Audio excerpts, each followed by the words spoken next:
your people gather to discuss issues of media and communication. We pray and ask for your guidance and that you enlighten our minds in the discussions. And Lord, we pray that this particular think tank will also lead to action and achievement of all the objectives for which it has been made. Father, we thank you and we bless you, and we ask this in the name of Jesus. Amen. Amen. Over to you, Paul. Amen. Thank you so much, Edward. Just to remind us that if you look at the bottom of your screen where the menus are, on some screens they happen to be at the top or on the side, you will see a section for Q&A. You just look at the place where you have the menu options for your device, whichever device you're using. You will see a Q&A section in that place. We want to encourage you to interact with the discussion today in that Q&A chat room. The panelists will be monitoring what's happening in the chat room, and whatever questions or opinions you put there, they shall be attended. And then every about 30 minutes, we will have a poll question. And that poll question, when it pops up on your screen, you will have an opportunity to participate by giving your opinion or selecting the option that most speaks to your opinion. So we encourage you to participate in that way. You can as well, like I said earlier, have these followed on Twitter by following the hashtags and retweeting what's happening on Castle Webinar. And then the hashtag is Thrive Media. Thrive Media comes from the fact that the series of webinars that we have done this year is named the Thrive Series. And Thrive in the sense that COVID-19 does present to us an opportunity to thrive. So today's is #Thrive Media. So you can tweet, retweet, and get your friends to follow the discussion that is happening today. Now, the media is a voice, and it's a major voice that speaks and cannot be ignored by any leader in society. It matters what the media speaks. The press and news media in other circles is referred to as the fourth estate or the fourth power, and it has explicit capacity for advocacy and implicit ability to frame political issues. And though it's not formally recognized as part of a political system, it wields that significant indirect social influence. And in England, where the term fourth estate originated from, there was 3 groups of representation in the parliament: the nobility, the clergy, the common people, and then you had the other group, which consisted of the press and people in that cohort. And they had an unofficial but often great influence on public affairs. And that was called the fourth estate. And in the 19th century, the fourth estate came to refer exclusively to the press, and it's now applied to all branches of news media. Of late, we do have social media, which through various channels, for instance, today we are broadcasting on channels of social media. It has impacted the world greatly. And more recently, events globally have been triggered by and via social media. For example, we know the famous Arab Spring that happened over the last couple of years. And we saw that the initial breaking of the news of the coronavirus as well was broken largely around social media, to the extent that the Chinese government at some point had to shut down certain social media channels in order to control how news was moving. Bloggers and independent YouTube news channels now equally compete for time with the mainstream media channels. Some of the effects of social media, among others, is an increased awareness of sensitive issues in the general public. You have a more informed public, abilities to share and in some cases overshare informations in a jiffy. And the world is really becoming virtually smaller. because of what's happening in that space. Therefore, we cannot ignore media, because ignoring or mishandling it has dire consequences when that happens. Managing the media often requires skills and competencies that call for communications expertise. Now, in this webinar today, we will hope to have a discussion as will be presented by CASO or initiated by CASO.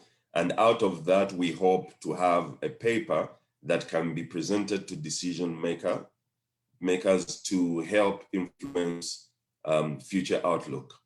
But again, you're welcome to today's webinar. And we'll be having the following panelists in no order of importance or preference. We have Mr. David Sepuya, and their profiles, by the way, will be presented as each and every one of them comes up to speak. We have Mr. David Sepuya. We do have Professor Monica Baria-Chibita. We have Mr. Simon Kaheru, and we have a special guest, Engineer Irene Kagwa Sewankambo. And all of them shall be introduced as they come up to address the forum. But before we move into that discussion, allow me to invite a member of the board of directors of the CASO think tank, Mr. Robert Muchaba, to give some opening remarks, and then we shall dive into the discussion today. Robert.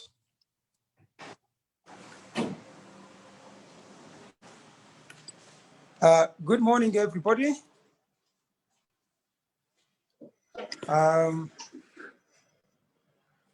Engineer Irene Kagwa Sewankambo, Professor Monica Chibita Baria, Mr. David Sepuya, Mr. Simon Kaheru, and our guests. You are all very welcome to this webinar today. My name is Robert Mutiaba, and it's my privilege and pleasure on behalf of the Center for Advanced Strategic Leadership to welcome you to this webinar. We are delighted to have you with us to participate and share in this COVID-19 Opportunity to Thrive webinar. Thank you so much for coming, everybody. That many of you have taken these very precious hours to be with us serves as a reminder to us just how important our work is. The Center for Advanced Strategic Leadership is a non-profit organization that was established to provide research and consultancy towards approaches for addressing challenges of Africa in achievement. Our think tank is moved by the conviction that the state and non-state think tanks have key roles to play in sub-Saharan Africa, both as sources of new ideas and research, and as alternative sources of thinking about developing Africa, the development vision, agenda, policies, and programs. We exist to provide the application of critical thought leadership to the governance of Africa's key sectors of national transformation. This webinar is focused on the media and communication sector, as Mr. Paul Michael Bukenya has just been laying the foundation. And it is, I think, about the 15th in a series of many COVID-19 Opportunity to Thrive webinars that we have been running.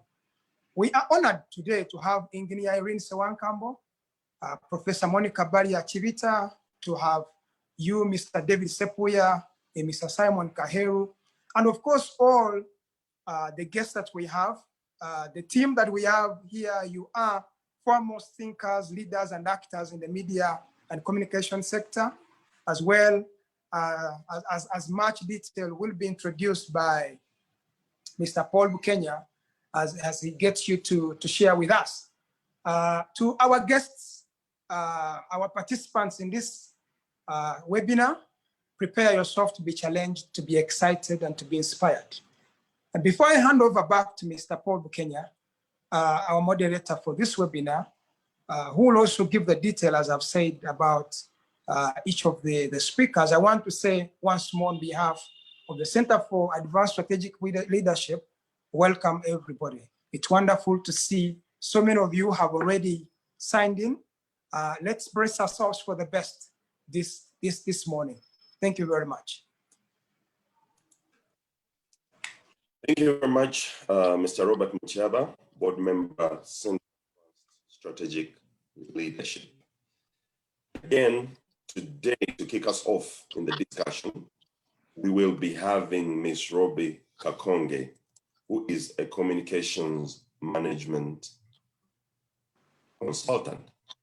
Robbie is an applied risk communication management consultant in media, public health, and public relations, with accomplishments based on international standards, practiced at local, regional, and global levels with 30 years of experience. Robbie is professionally qualified and is a graduate of the following. She holds a master's degree, Columbia Graduate School of Journalism, New York, USA. She holds a master's degree in public health leadership at Uganda Christian University, Save the Mothers program. She has an MIBA, ESLA Business School, Paris. She holds an undergraduate Bachelor's of Arts from Arizona State University, Walter Cronkite.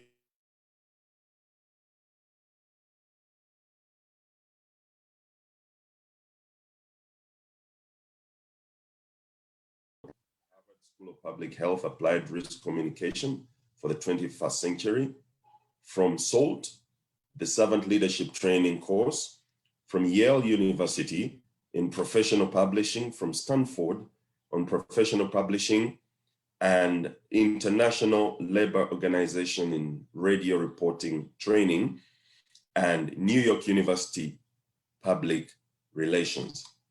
She has various consultancy experience, currently in the Office of the President, Ministry of Security, under the Media and National Security function, Ministry of Internal Affairs of the Republic of Uganda, where she establishes social and electronic media department, as well as the Mwangaza magazine, in addition to training over 1,000 officers in media, public relations, and social media. She's been an editor and co-editor of Simply Paradise, the tropical gardening plants. Also, in the Ugandan Mission to the United Nations, Media and Public Relations Coordinator from 1991 to 1995, and Lead Media and Public Relations Consultant, 2004, building institutional capacity to control and manage HIV/AIDS in the workplace. Robbie is married and is proudly a mother of 8. Robbie, we welcome you to present the Castle Think piece on media and communications. Thank you, Paul. Good morning, and thank you for joining us this morning as we discuss media and communication as relates to the coronavirus pandemic or COVID-19. Clearly, the scale of disruption caused by COVID-19 in 2020 far exceeds the impact of any health, economic, or socio-political crisis since the Second World War. Indeed, this virtual meeting is part of the reality and impact of COVID-19 on media and communication. However, there's another pre-COVID-19 reality of media and communication. The reality that media and communication were indeed beginning to experience what can be called the digital disruption. A disruption which fundamentally impacted both the editorial and business aspects of media and communication. A global survey conducted in March 2020, published on stasia.com, revealed that COVID-19 directly impacted media consumption around the world. In fact, 35% of total respondents indicated that they had read more books or listened to more audios at home. 18% listened to more radio due to the COVID-19 pandemic, while more than 40% of consumers spent more time on messaging services and social media. In Uganda, the same trend is in tandem with the rest of the world. A GeoPulse study showed that radio was the #1 COVID-19 news source at 44%, followed by TV at 34%, and social media came in third place with a share of 20%. But before moving forward with this presentation, let's reflect on an overview of the sector's definition and background. The Oxford Dictionary defines media as the main means of mass communication. This encompasses digital media, such as internet-based social media platforms, electronic media, such as radio and television broadcasting, publishing, such as books, newspapers, and magazines, as well as music and documentaries, and in addition to edutainment. Mass media, first being used as a term, can be traced to 1923 in advertising and selling. Communication is defined as the imparting or exchanging of information by speaking, writing, or using other mediums. In Uganda, the historical overview of media and communication, as has been defined above, can be traced to colonialism. According to the African Center for Media Excellence, ACME, in their research report, Overview of the State of Media Freedom in Uganda, the British colonialists introduced formal education as well as formal media. In both instances, the intent was the deepening of colonial penetration and domination. The media was introduced to help the colonial administrators gather knowledge regarding what the natives were thinking or conspiring about so that they could be responded to appropriately. Clearly, there has been a major mass media transformation since the colonial times. There even seems to have been a mass media independence revolution through citizen journalism.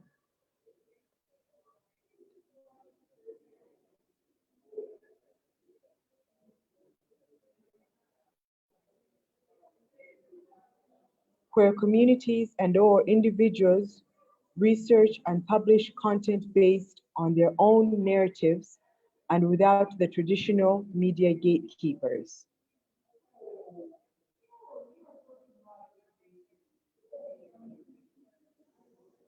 One of the most significant developments in the media industry was the introduction of FM radio in the 90s and its extension since then to over 300 licensed FM radio stations in Uganda as of 2020 and over 30 free-to-air TV stations, serving an estimated population of 39 million. Radio is a more popular medium than television. As much as media has boomed in Uganda, some also predict its death, especially at the onset of COVID-19. For the media and communication sector and industry, COVID-19 was the challenge or the final nail hammered into the coffin. Take, for example, Death by COVID-19, a eulogy for journalism as we knew it. It's an article written by David Lum and published on July 13th, 2020 on the ACME website. And these were Mr. Lum's insights in his article. It had been coming for many years, but the COVID-19 pandemic put a fine point on the impending Armageddon that hovers over the horizon of good old journalism as we have known it. It struck a deathly blow to media houses' revenues, highlighting just how feeble our livelihoods are. Newspaper sales figures have been nosediving in every corner of the world, including our own. This we had already come to accept and had initiated measures to help us cope. What we had never foreseen as a time when circumstances would conspire to simultaneously shut our readers behind closed doors for months and counting, and hit our advertisers right in the knees. It was worse than a rude awakening. It was traumatic. For we now know that even when the lockdown is lifted and the readers can select newspapers off the streets, they have been given a crash course on how to wean themselves from our print copies. The efficacy of our digital media solutions was tested, and while they withered the storm, they found wanting a little too many times. We sent readers links for our own copies only for them to find links that failed to load and online editions that occasionally did not download. The silver lining could be that our readership has learned that there's a convenient way of accessing your favorite newspaper as it appears in print by a simple tap on the phone. Whether they will choose to stay is another matter altogether. COVID-19 officiated a new journalism age in which we were forced to adapt to survive. We became acquainted with interviews on Zoom. We filed stories in our bedrooms. At short notice, we became multi-skilled so we could weather the storm.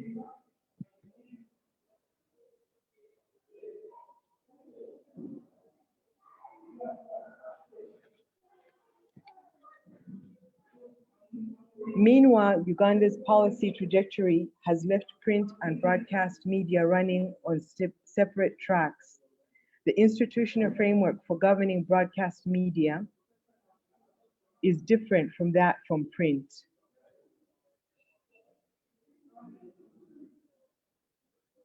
Broadcasting has extended more than print, and its legislation and regulation are more responsive to technological convergence.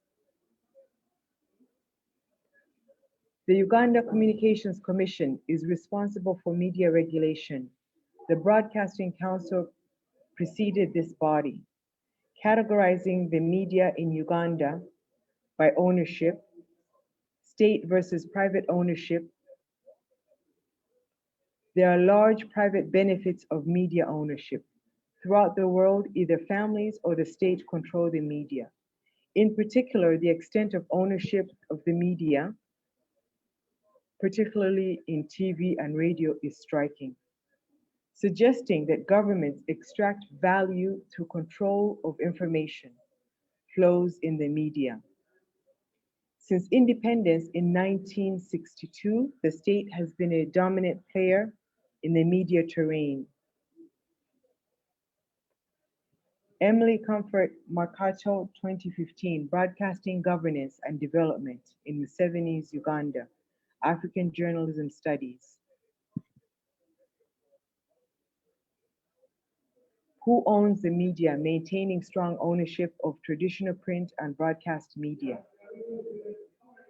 These included the Uganda Argus newspaper, Uganda Television, UTV,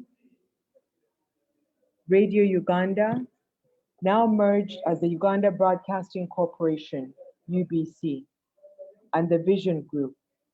The Vision Group is Uganda's leading English daily newspaper. It is a state-owned newspaper and has the largest nationwide circulation.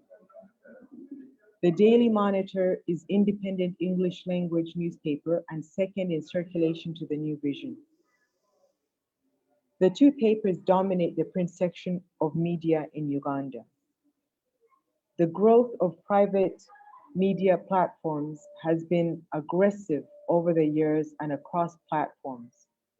The entry of private broadcasting platforms in particular diminished the dominance of the state broadcaster, UTV, Radio Uganda, and UBC.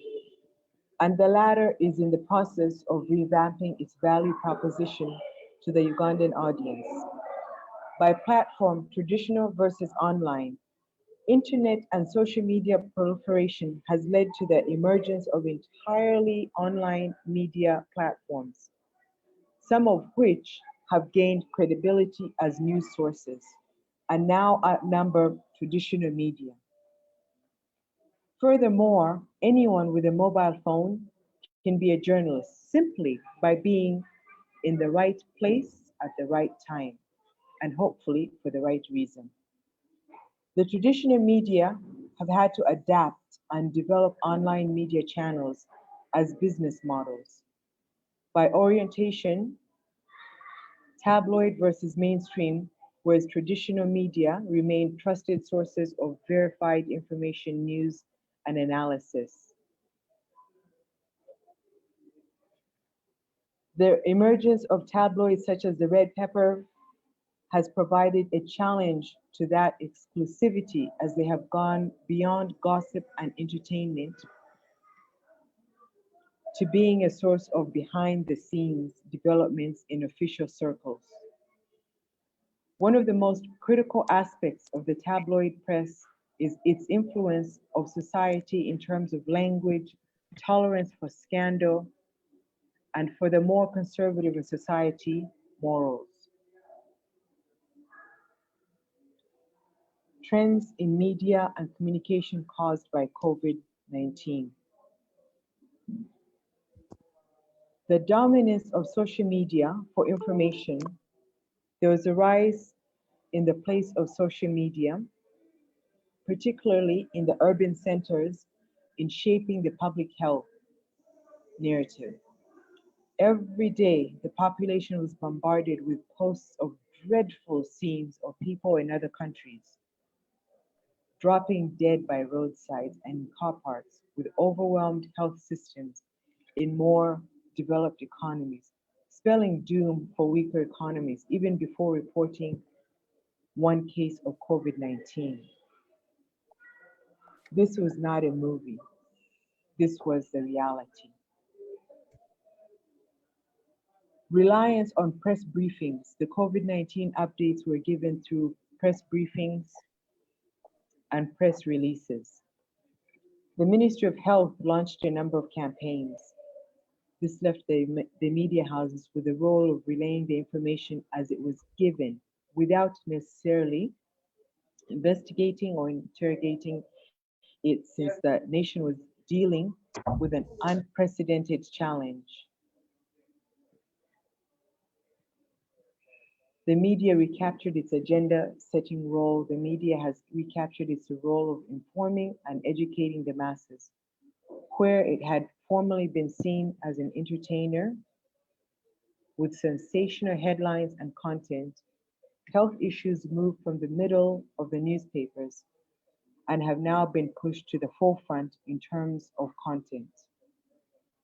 The heroes at the front line, the characters of the new news, is of the health workers. Gaps exposed and challenges posed by the pandemic. In order to address the gaps that are exposed as a result of COVID-19, reference is made to an interesting excerpt which we had referenced earlier.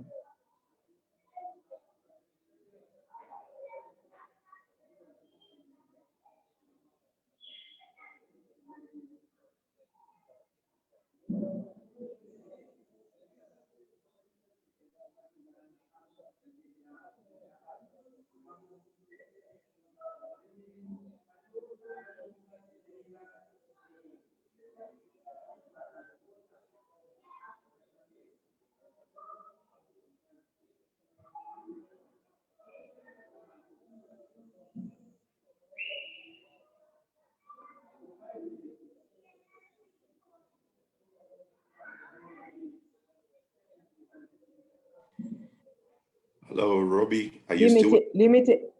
Limited coordination and leadership in the sector. There's no actual recognizable leadership in their sector. Many entities operate within silos. Uganda Communication Commission has not been in the picture and has not utilized its large framework. Radio stations and TV stations do not look up to UCC as the key regulator. UCC coordination mechanism was not effectively activated, and some errant programming has gone unhindered. Information flow affected.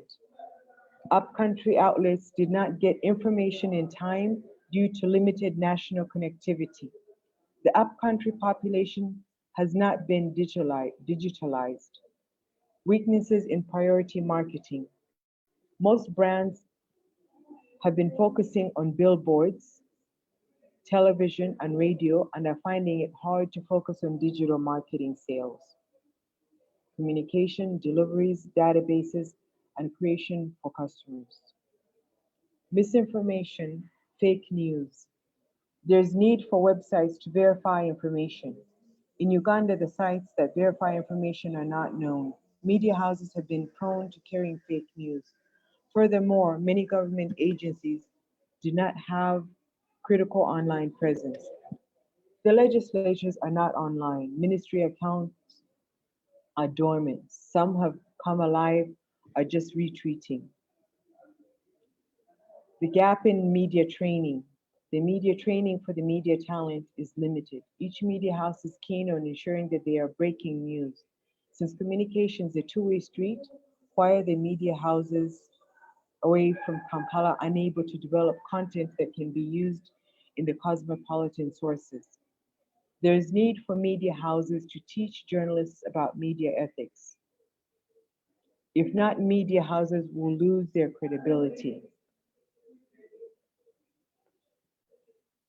Weaknesses in emergency or crisis communication. Emergency communication in the ministry was coming up with emergency response numbers with 8 digits, which are hard to remember.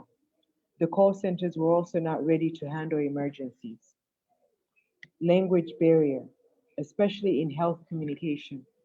All the communication regarding COVID-19 were originally given or written in English, which is the largest part of the population could not fully understand. As a result, COVID-19 has largely been viewed as an urban problem and not necessarily a national challenge. Unclear media communication protocol. There was a gap between the protocol of how information was shared between news anchors and their media houses. This comes because everyone wants to break news. This highlights the lack of protocol that media houses can customize for their internal use.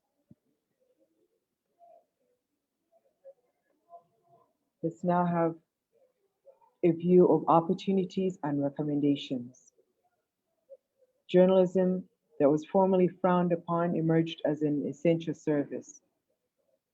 It is hoped that this will improve on the image of journalism and galvanize resources for increased professionalism and improved quality of training. Those on digital media platforms have experienced a rise in demand for their services.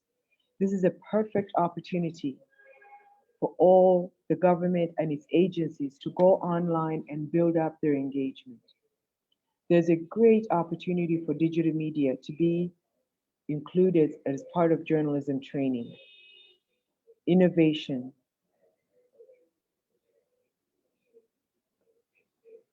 10,000 government accounts were made available for government agencies. Media organizations like Briggs Foundation and Uganda Radio Network are using an online tool to ensure programs produced are reaching upcountry stations. This really speaks to innovation in the sector being needed. This is an opportunity for print media to rethink their business model because trends are showing that many consumers are online. Statistics were already showing in the declining reach of print media globally. A PricewaterhouseCoopers report forecasts that global newspaper advertising, print and online, will fall from $49.2 billion in 2019 to $36 billion in 2024, a decline of more than a quarter, 27% of 5 years. Global circulation and subscriber revenue is expected to fall from $58.7 billion in 2019 to $50.4 billion in 2024. There's an opportunity for media houses to reclaim their agenda-setting role by developing content which minimizes bad news and information that instills fear. It should be noted that other sectors like churches began communicating online much faster than some media outlets. Recommendations. We have about 3 minutes to go, Robbie. We noted, thank you, Paul. We recommend that individuals, private organizations, and entities that are not bogged down by bureaucracy begin to synergize and to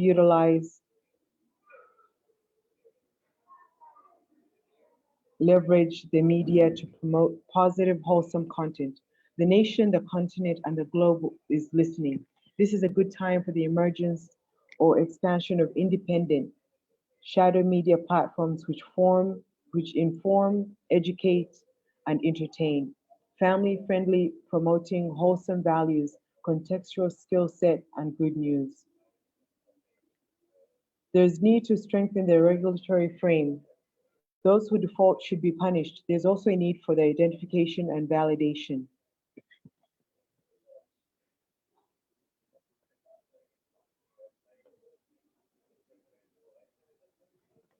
A report predicts 5 years of steep global decline for newspaper industry revenue input. Leadership within the sector that is clear and respected by all in the media communication players. There's need to improve content management and coordinated communication. The government must have a narrative and develop content for that. For example, that Tonsembera campaign was a good initiative, though the hand symbol could have been misunderstood to mean jumbo or stop. Beefing up infrastructure for connectivity, especially for rural areas and suburbs, and making data services to be made more affordable for everyone. This could include revisiting OTT charges to increase access for everyone, developing, maintaining, and constituting a permanent crisis communication committee. It exists on paper but has not been clearly activated. Development and promotion of a one-stop center for verifying information would eliminate the circulation of fake news. Every ministerial department has a communication person. This would be an opportunity to make these functions more credible and relevant to the stakeholders. Need for media training to match rapidly changing realities on consumer trends. This could include crisis communication. In conclusion, while COVID-19 has exposed gaps and created challenges that are visible on television screens and social media platforms on a daily basis, it has also presented great opportunities to chart a new future for the media and sector.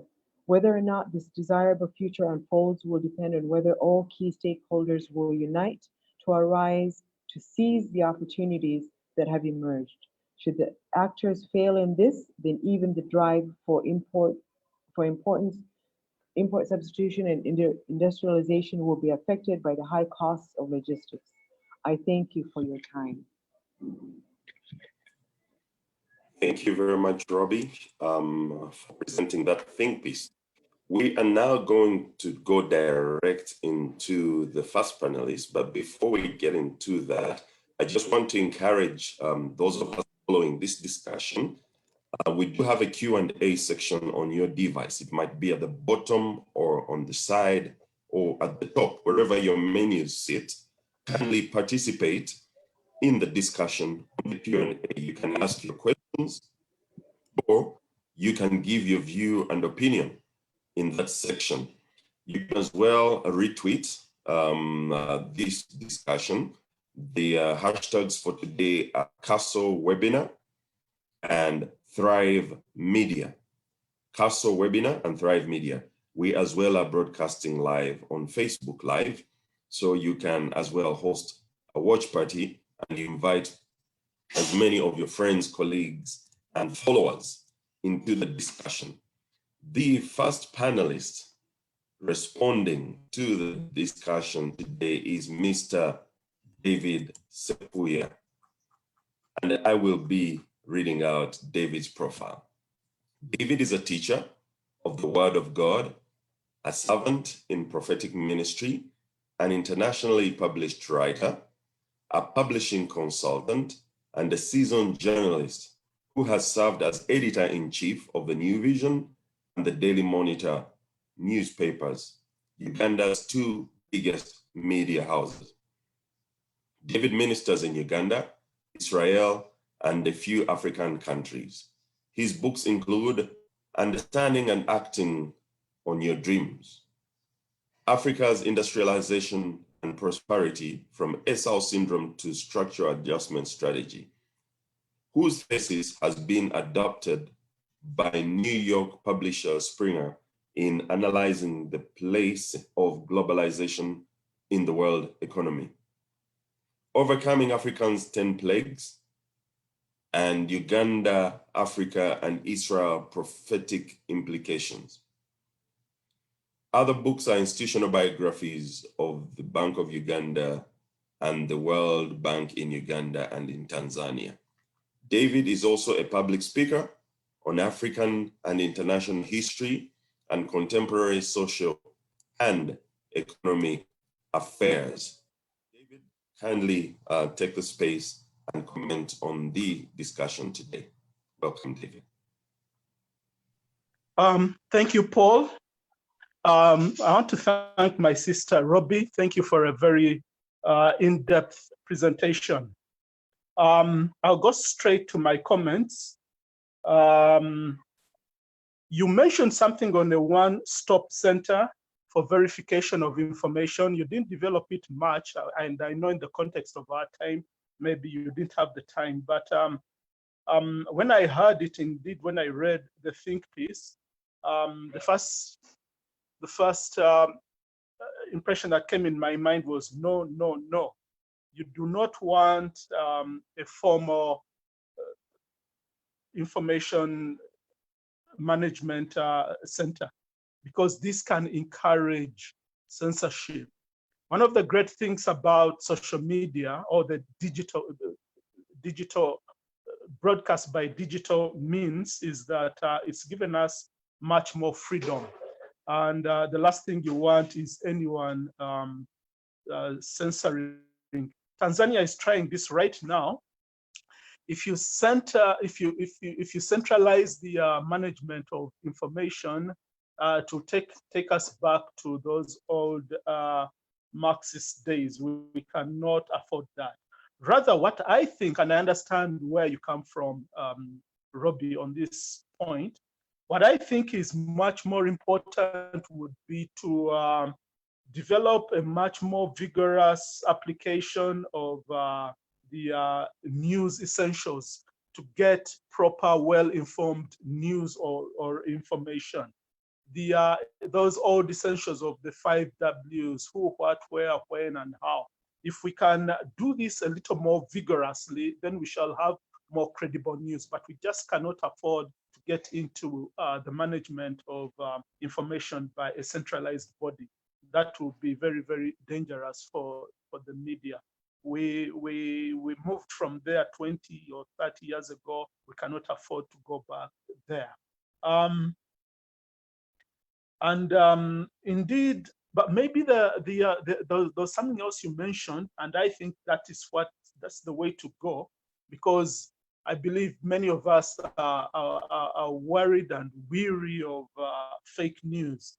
What we need to do, and I think you touched on it a little bit, is to look for opportunities to verify information.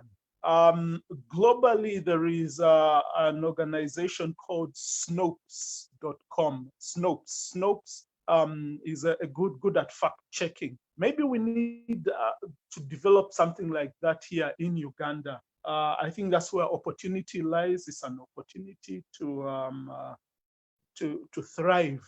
But as usual, the big challenge about digital media today is how to establish revenue streams around it. The ideas are there, the technologies are there, but there's the big question always is revenue streams. But thank you for the idea of verification, but let's just not do it in a centralized way. That would be dangerous. It can be, and I would recommend a private player to set up a SNOPS kind of setup, but certainly not within the government or not within the formal channels, because that would be dangerous. I liked the point that you made about the media recapturing its role in informing and educating. It's true, actually, that in the last sort of 20 or so years, we had gone down the road of entertainment. And personally, for me, even as a media player, I'd stopped consuming certain media. But COVID-19 has given us an opportunity to recapture particularly the information and education. Just to use a personal anecdote about how far we had sunk, personally in my house, I stopped having television, I think 6 years ago in 2014. I unsubscribed from the suppliers of information of television and so on. But this year, when COVID-19 broke out, I resubscribed for the first time in 6 years. So if my experience is anything to go by, I think you made a very, very valid point in the recapturing of the information and education role. And I see a good point you made in the multiplication of skill. We can diversify our skill and our ability, particularly in areas of mastering digital formats and disseminating news, disseminating information digitally. It's a very great opportunity. And another probably even bigger opportunity is to market digitally. That's what has happened now that many people have gone digital. Many people are using digital formats, are using social media. There is an opportunity. But of course, the big challenge around that would be identifying markets and niches. For now, people are kind of throwing things in the air and trying to see where the wind would blow. We need to do this a little more thoughtfully, identifying niches and markets. There is the big opportunity to broadcast digitally. Again, it comes down to identifying the right platform, the appropriate or relevant place to use. We need to focus quite a bit on that. And my final point, which I thought was an excellent one that you spoke about, was on the language and translation of health messages. Thank you very much for that, Robbie. I think it throws a challenge to us. It reminds me that about when Uganda celebrated 50 years of independence, that's about how many, 8 years ago, I do remember writing a piece in the newspapers that, okay, now we've celebrated 50 years, but our national anthem is we still sing it in English. And I threw a challenge out there that let's have people to begin translating our national anthem into local languages. And I'm glad that I think it's about a month or so ago, a few weeks ago, I saw a local language version of, I heard a local language version of the national anthem. It's the same thing that we have, challenge that we have now, particularly with the health messages around COVID-19. It's a challenge that we are throwing up for the local language speakers. I know that my friends in at the New Vision has local language media, and I know that the newspapers, some of the local language newspapers have had to close because of COVID-19. But do we not have an opportunity to broadcast in local languages, even if we are not printing the newspapers? Because most of our people, while they may understand English, comprehension is a problem. So the health messages are missing out the very same way that the national anthem is still missing out. Thank you very much. Let's build on that. I think my fellow panelists will be able to elaborate and clarify on the other issues. Thank you. Thank you very much, David, for your submissions, and we will be having the other panelists commenting shortly. But before we go into that, we're going to bring up the first poll question for those that are following us on this discussion today. And the question is, during the course of this year, the main way I got updated on national and global events was through newspapers, radio, TV, social media. The question is, during the course of this year, the main way I got updated on national and global events was through newspapers, radio, TV, social media. Kindly select the option that worked for you in your case, and we will proceed. As we go about voting on this question, I just want to encourage those of us following this discussion on social media to post questions and views and opinions, reactions on the Q&A section of the discussion today. I know there has been no reactions thus far. Either the think piece was sent from heaven direct, or the discussions are hitting every point right where you need it to be. So we're looking forward to your engagement on the Q&A section because it's important. Yes, the poll question still has about 15 seconds to go. So I encourage you to participate in this poll question. During the course of this year, the main way I got updated on national and global events was through newspapers, radio, TV, or social media. Select the option that worked most for you. Then we will be jumping into the next discussion. We are closing the poll in 5 seconds. And thank you very much. And the results of the poll, 70%, overwhelming 70% says they got updated via social media. And then you have a 15% that got updated via radio, then TV, and then newspapers took the last 5%. Interesting statistics indeed, and it is something that draws a bit of questions on some of the statistics that maybe we have seen earlier on. The next discussant is Professor Monica Barya-Chibita.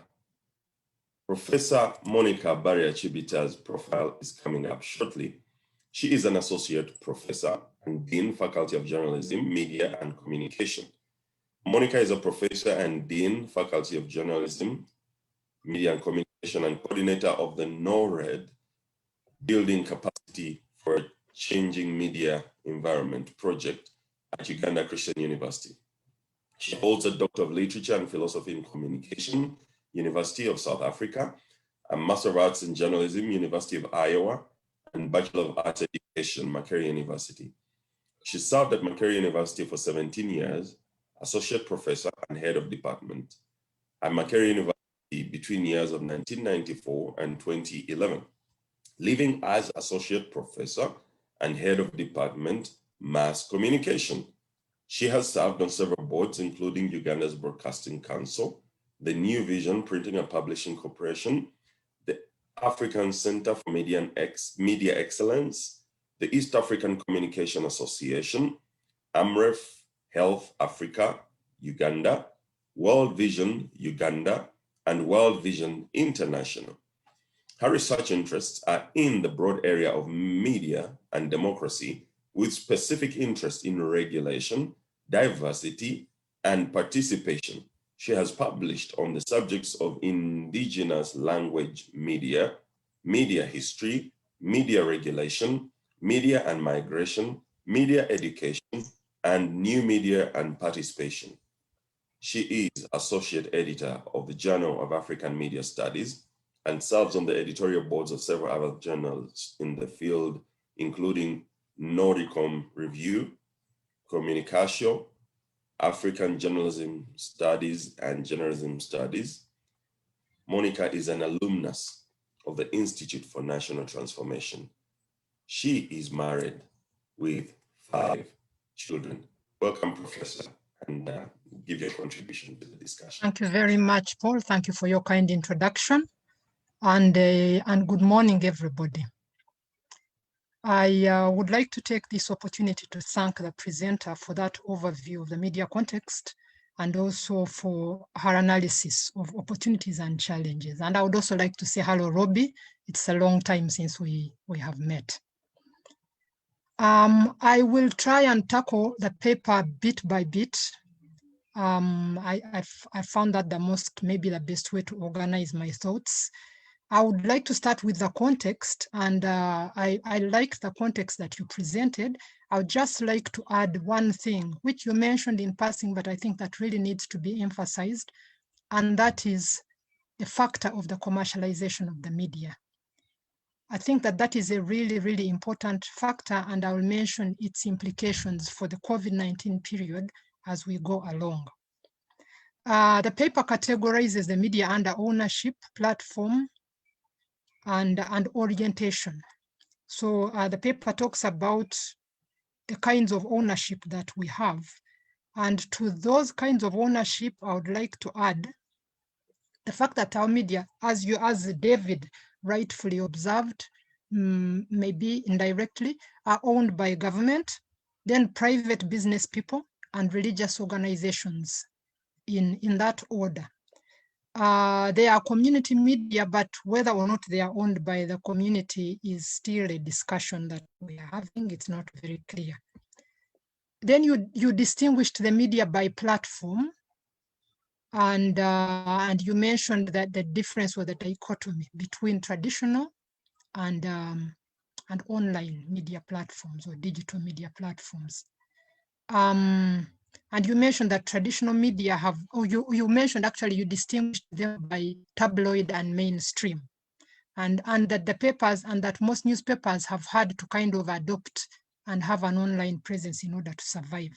It's important to note that no paper or no media organization has completely abandoned the traditional and gone to the digital or the online. It's all a continuum kind of thing.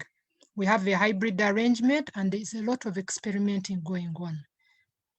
As that experimenting goes on, sometimes there is a cost to reporting during a pandemic.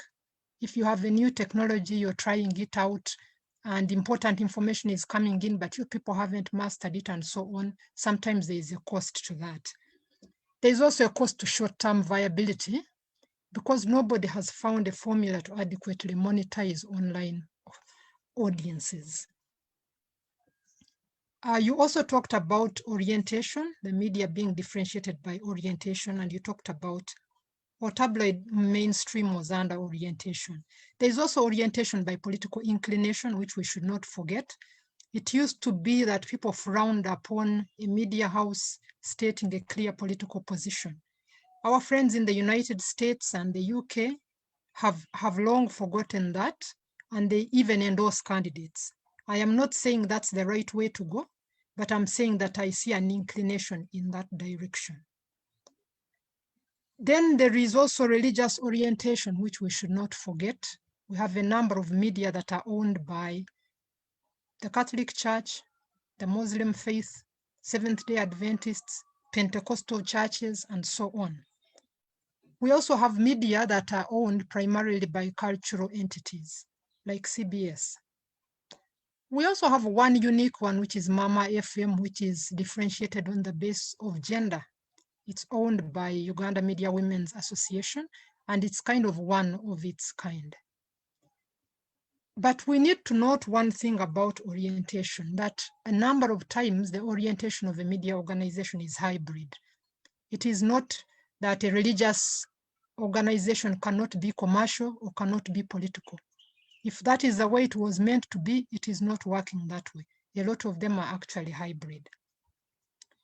The paper Robbie presented also addresses the way the media operate, emphasizing a tendency for the media to rely on press briefings. And then she says something that I would like to respond to, that the media have been left with one option, and I'm paraphrasing, to repeat what has been said to them at press conferences. I'm not sure I entirely agree with that. I think there are many things we can say about the media, but I think there are many media organizations here and elsewhere that have invested in covering the COVID story in depth, even within our constraints. We've seen them challenge, for example, budgetary allocations for COVID-19. We've seen them challenge distribution of resources, including PPE. There've been stories about the posho and the beans and what quality they were and who was reached and who wasn't. We've seen profiles of health workers as well as COVID survivors. So I think here maybe we ought to give some credit to the media, although later on I will ask some questions. We all know that it can be better, but I think some credit is due here. I'd like to emphasize that the role of the media in a pandemic is not to be a dashboard. I don't think our role is just to churn out information that we have got from somewhere else or to give status reports. I think it's important to give status reports, and it's more important when the pandemic is at its height. But there are organizations like the Infectious Diseases Institute, WHO, Johns Hopkins, who have people paid to do this on a full-time basis. And we can take that information and curate it and use it and contextualize it so that we don't preoccupy ourselves entirely with being a dashboard because we don't want to do the dirty work. The media's role is also to cross-check, and there are numerous resources online. David referred to snopes.com. There is also InVid for video. There is a Google, I think, enables you to do reverse image verification and so on. These are all available if you have the resources. There is no, and most of them are free actually online, as long as you can get online. So there is no excuse for journalists to reproduce fake stories or videos or photos or to fudge on accuracy. And I say this with a lot of emphasis because at this point, when we are dealing with a pandemic, accuracy is key. So in any way that we can avail ourselves of the resources for accuracy, for depth, for context, we should utilize them. It's also important what sources journalists choose. It's very tempting when you can't move or when you are scared of infection to use sources that are within your radius, but that may not necessarily be the best sources. But there are creative ways to reach other sources and get a good story. And this again goes back to what David said about the basics. And again, interviewing skills become very, very important in this context. The paper also mentions that the media have recaptured their agenda setting role. While I agree that we have more health stories and so on, I wonder if the media are asking all the right questions, if they are probing enough about the statistics, the money, the COVID deaths reported and unreported, the extent of testing, the donations, distribution of resources, the SOPs and their enforcement, especially now during the campaign period. What about progress towards the vaccine? are we seeing enough of that? Are we seeing as much as we could see within the constraints? Or are the media simply faithfully reporting what the Ministry of Health gives them on a daily basis? In answering some of these questions lies the opportunity for the media to thrive during this pandemic. There are numerous opportunities to help the media. There are organizations like the Pointer Institute and the Africa Center for Media Excellence who have prepared questions, safety tips, software, etc., and curated information to make the work of journalists easier. The new kid on the block is the Africa Institute for Investigative Journalism, and some of the journalists there have excelled in the area of investigating the health sector, particularly corruption in the health sector. These are things that we should be aware of and that are key for the media to thrive in this context and not to become complacent and not to just remain as dashboards. The paper talked about challenges in the sector. And I think that when we think about challenges in the sector, we need to think about challenges to the media owners, which the paper concentrated on, but also challenges to journalists and challenges to audiences.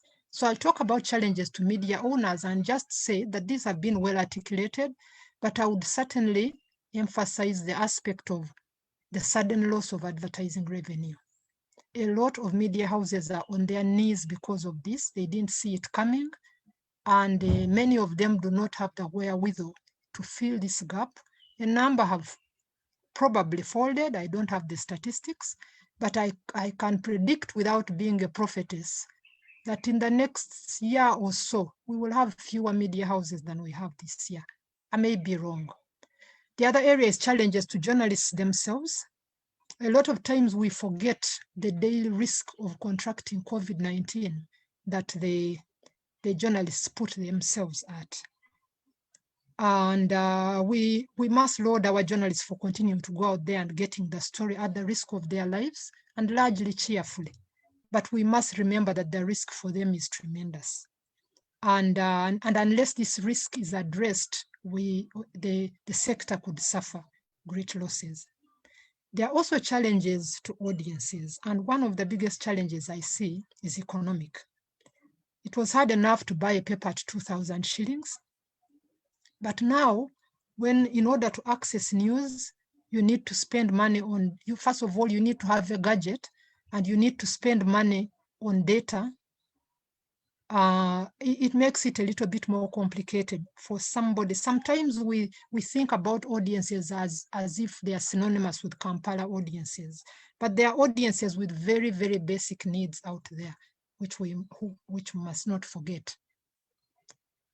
For a long time, people living out of the cities were cut off from newspapers completely because of the lockdown. The same people are more likely not to have power or internet access or both. And this is a serious concern, considering that probably over 80% of the population lives in the rural areas. The other challenge I see is misinformation, disinformation, malinformation, which are usually used. They are different. They have some fine differences, which I'll go into, but they are used in a package usually. And they are normally referred to as fake news. And Robbie talked about this and also talked about the need to have a local fact checker, which David reiterated. I think that as a long-term strategy, that is good. I don't know how long it takes to develop a local fact checker. As a long-term strategy, it is good, but we should not be hindered by the fact that we don't have one, because as I mentioned earlier, there are many fact checkers that we can use. So we shouldn't, because we don't have our own, be hampered by that. The industry can still thrive. The other challenge is security for journalists and media practitioners. And I'm talking about both physical security and cyber security, hacking, extortion, and so on and so forth. This is a significant challenge that we should not ignore. The paper also talked about gaps in media training, and of course, this is of great interest to me. I note the gaps that Robbie pointed out. We certainly have room also to intensify our focus on ethics in our training. In reporting health matters, ethics is key. Ethics is key in all reporting, but in reporting health, ethics is key because lives are directly at stake. The online environment comes with many opportunities for content creation and distribution, but it comes with challenges as well. In a heavily commercialized environment, sometimes ethics suffer because the priority is large audiences to attract advertisers. Many people are depending on the media to make sense of life, to make sense of the pandemic, to make sense of the numbers, and so on. If we are not ethical, we are likely to mislead the public. In a bid to thrive, media organizations have cut deals with Facebook and other social media so that the media provide content, and Facebook, often using artificial intelligence, maximizes audiences for them. Advertisers are happy, the media are happy, and Facebook is happy. But sometimes the most needed content is not the most sellable, so it's not prioritized and it is left out. And again, in a situation like this, that can be fatal. I think that media trainers also need to pay more attention to inclusion. A lot of times we take it for granted that everybody can access education the way we present it. I'm glad that now people are going online. That increases inclusion in one way, but it also hampers inclusion in another. And again, we don't have time to go into this. The local languages, David alluded to this. I think we cannot overemphasize the need for local languages, and we shouldn't be picking people off the street to report for our local newspapers. People who are trained in the fundamentals of journalism should also be trained to do journalism in their local languages. They should have the same sophistication as the people reporting in English. And I don't know whether this is the case right now, with a few exceptions. I think we also forget the category of people with disabilities. There are ways in which they are excluded because everybody takes it for granted that we access the same things the same way. Is anybody thinking about apps or technologies or provisions to ensure that persons with disabilities are getting the same information about COVID as everybody else? What about rural audiences? What about women, especially women upcountry? And what about older people who do not have the kind of sharpness with the platforms which we are using for information right now? The paper also talked about opportunities, and we've already mentioned there's no shortage of journalistic resources, especially online. We can no longer use equipment or software as an excuse for not producing good content. We also have the opportunity that health is both relevant and commercially viable. And that is a double that should be celebrated. There is a way in which health will sell, depending on how you package it, of course. And that is good for the media because even if something is important, if it doesn't sell, it may be left out. Right now, anything you publish about COVID-19 will probably be read. So the media have a good story for an extended period of time, and that is an opportunity. It's not something we would rather there was no COVID, but since it's here, the media should take advantage of that. Then also another opportunity is possibilities of partnerships between government, media, and community. Sometimes you get the impression that these three are operating in silos. And it would be good if there was synergy, and again, Robbie talked about synergy between these three, the government, the media, and communities. There are wonderful resources in the communities that are underutilized because they are not considered to be part of the group that is mandated. There are structures in place for health volunteers and so on and so forth. I think that to thrive, we need to utilize those structures more. Sometimes the things that stop these synergies are very petty, like sharing resources. There is a budget, but it's much easier to utilize that budget in one sector than to spread it across 3 sectors. Another opportunity is some media organizations had not gone multimedia. Now they have no choice. They need to go multimedia. I have very few broad recommendations, very broad. One of them is around inclusion. of media information literacy as part of journalism curricula. And you may wonder where this is coming from. But if we want to give audiences a degree of power over the information that they are bombarded with, you've heard about the infodemic, they need to be literate. They need to understand how news is packaged and how they can influence things, how they can create content that is relevant to them and so on. And this can be taught. So media information literacy on curricula, whether mid-career or formal teaching, I think is important. The other recommendation, also very broad, is the inclusion of science journalism or science communication as part of journalism curricula. As we train communication practitioners, media practitioners, to train them to understand science and to unpack it for the ordinary person, but also to attract scientists to gain journalistic skills, to gain communication skills so that they can share what they have, because they are the custodians now of a lot of information. Some of it is in journals and so on, and not many people are reading them. Can we bring them out to popular platforms? And then the third recommendation is we need a strategy to ensure the inclusion of marginalized groups that I have already talked about. And I would like to end here. Thank you very much. Thank you very much, Professor Monica, and for those enhanced or improved recommendations, as well as the views that you've given there. We'll have a second poll question, and then we'll move into the third discussion today. The second poll question today is coming up shortly.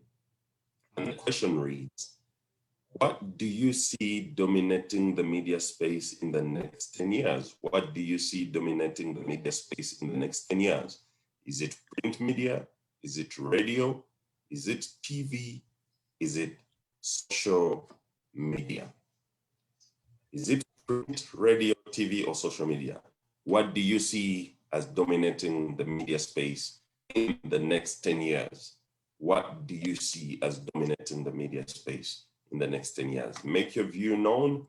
And still we have no comments in the chat room. The Q&A section, oh, I can see 2 comments there now. We encourage you to continue participating in this webinar, again, through the Q&A channel. Type your question, make your comment, and your contribution known there. The poll question is still running for about 30 more seconds. Please make your view known.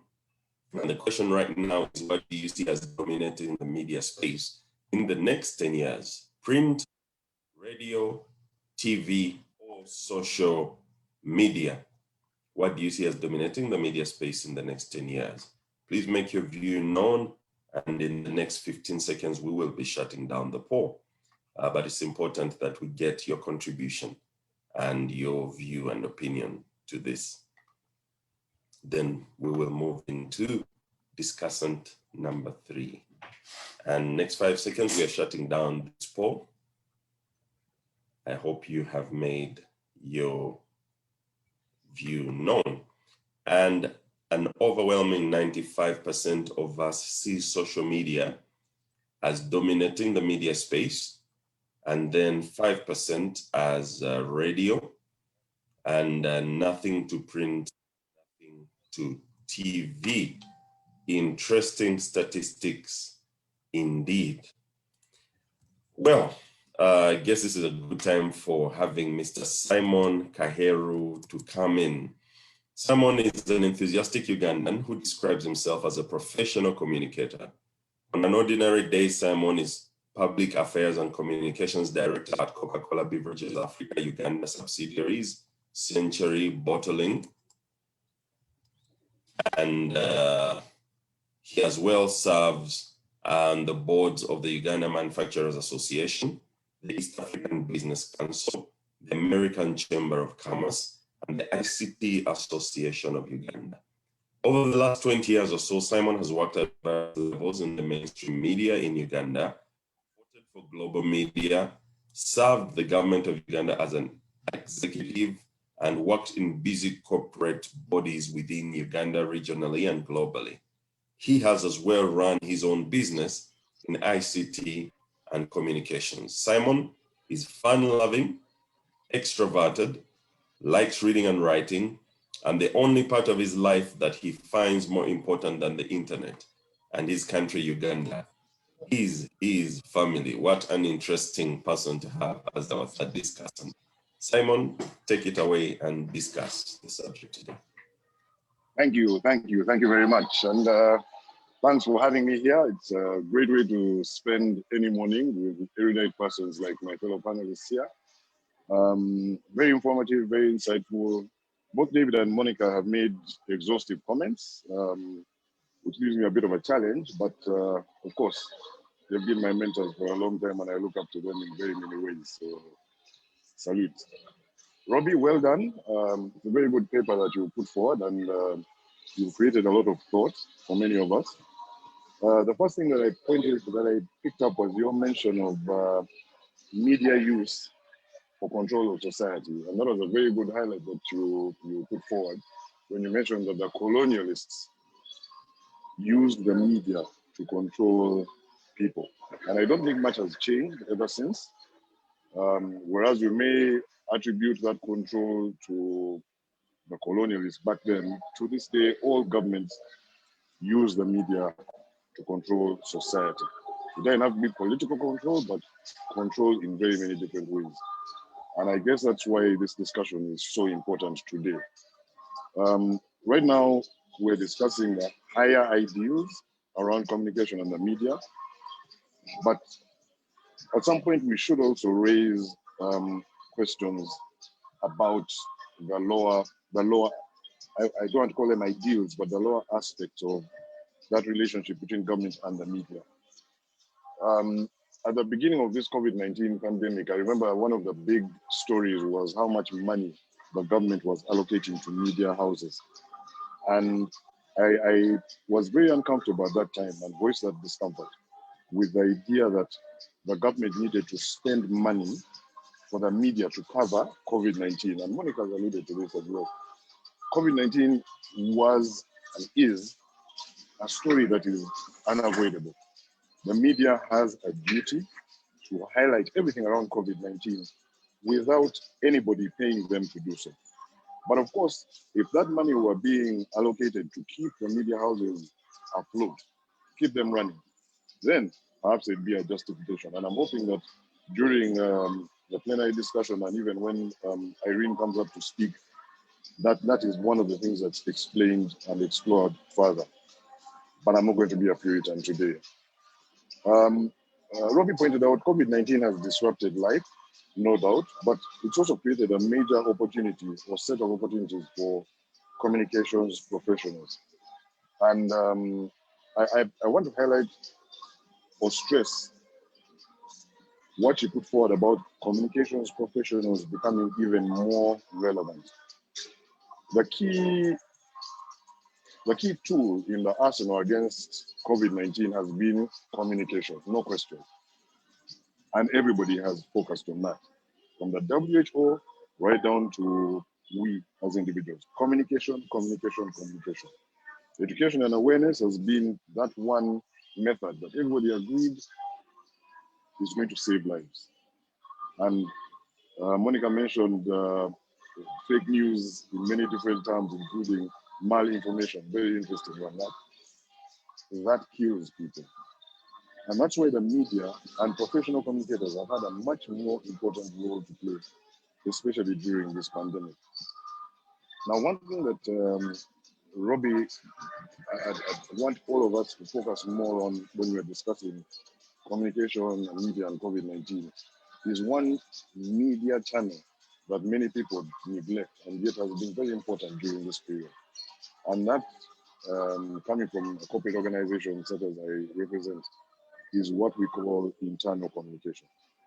Internal communications in these organizations has been a media channel that not many people have realized has played a very important role, especially during this COVID-19 pandemic. Speaking as one of those communications professionals who has come to the forefront during this time, from my organization and even others, we've been right at the heart of managing COVID-19 in our organizations. In many of our organizations, we've had the communications person and the technical persons, environmental health and safety, they call them in some organizations, running the COVID-19 agenda. Why? Because it's all about provide sanitizer, soap and water, but tell people how to use them, tell people why they need to use them. And the roles that we've been performing that are akin to what the media has been doing have been in general 5. 1, informing people about the risk, about COVID-19 and all elements around it, providing the right information and fighting off disinformation, which has been very, very important.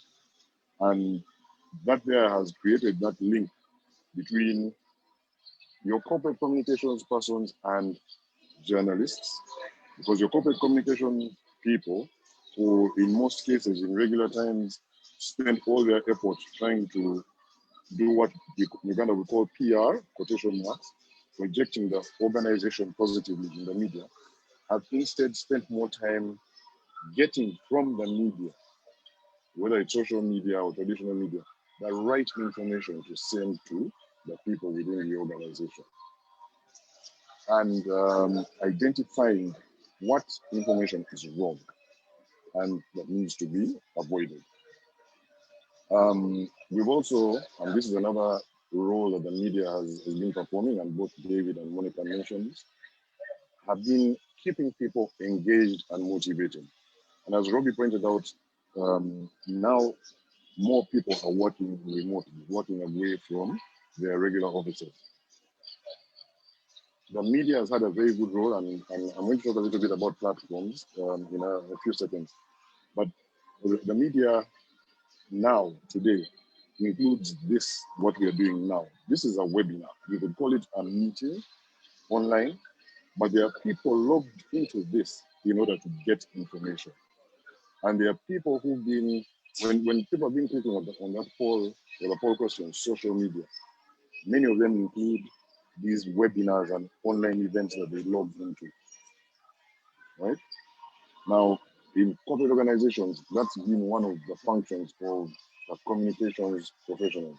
Ensure people stay engaged while working remotely. Ensure that even internal webinars exist, are attended, and create the engagement that makes the businesses continue running.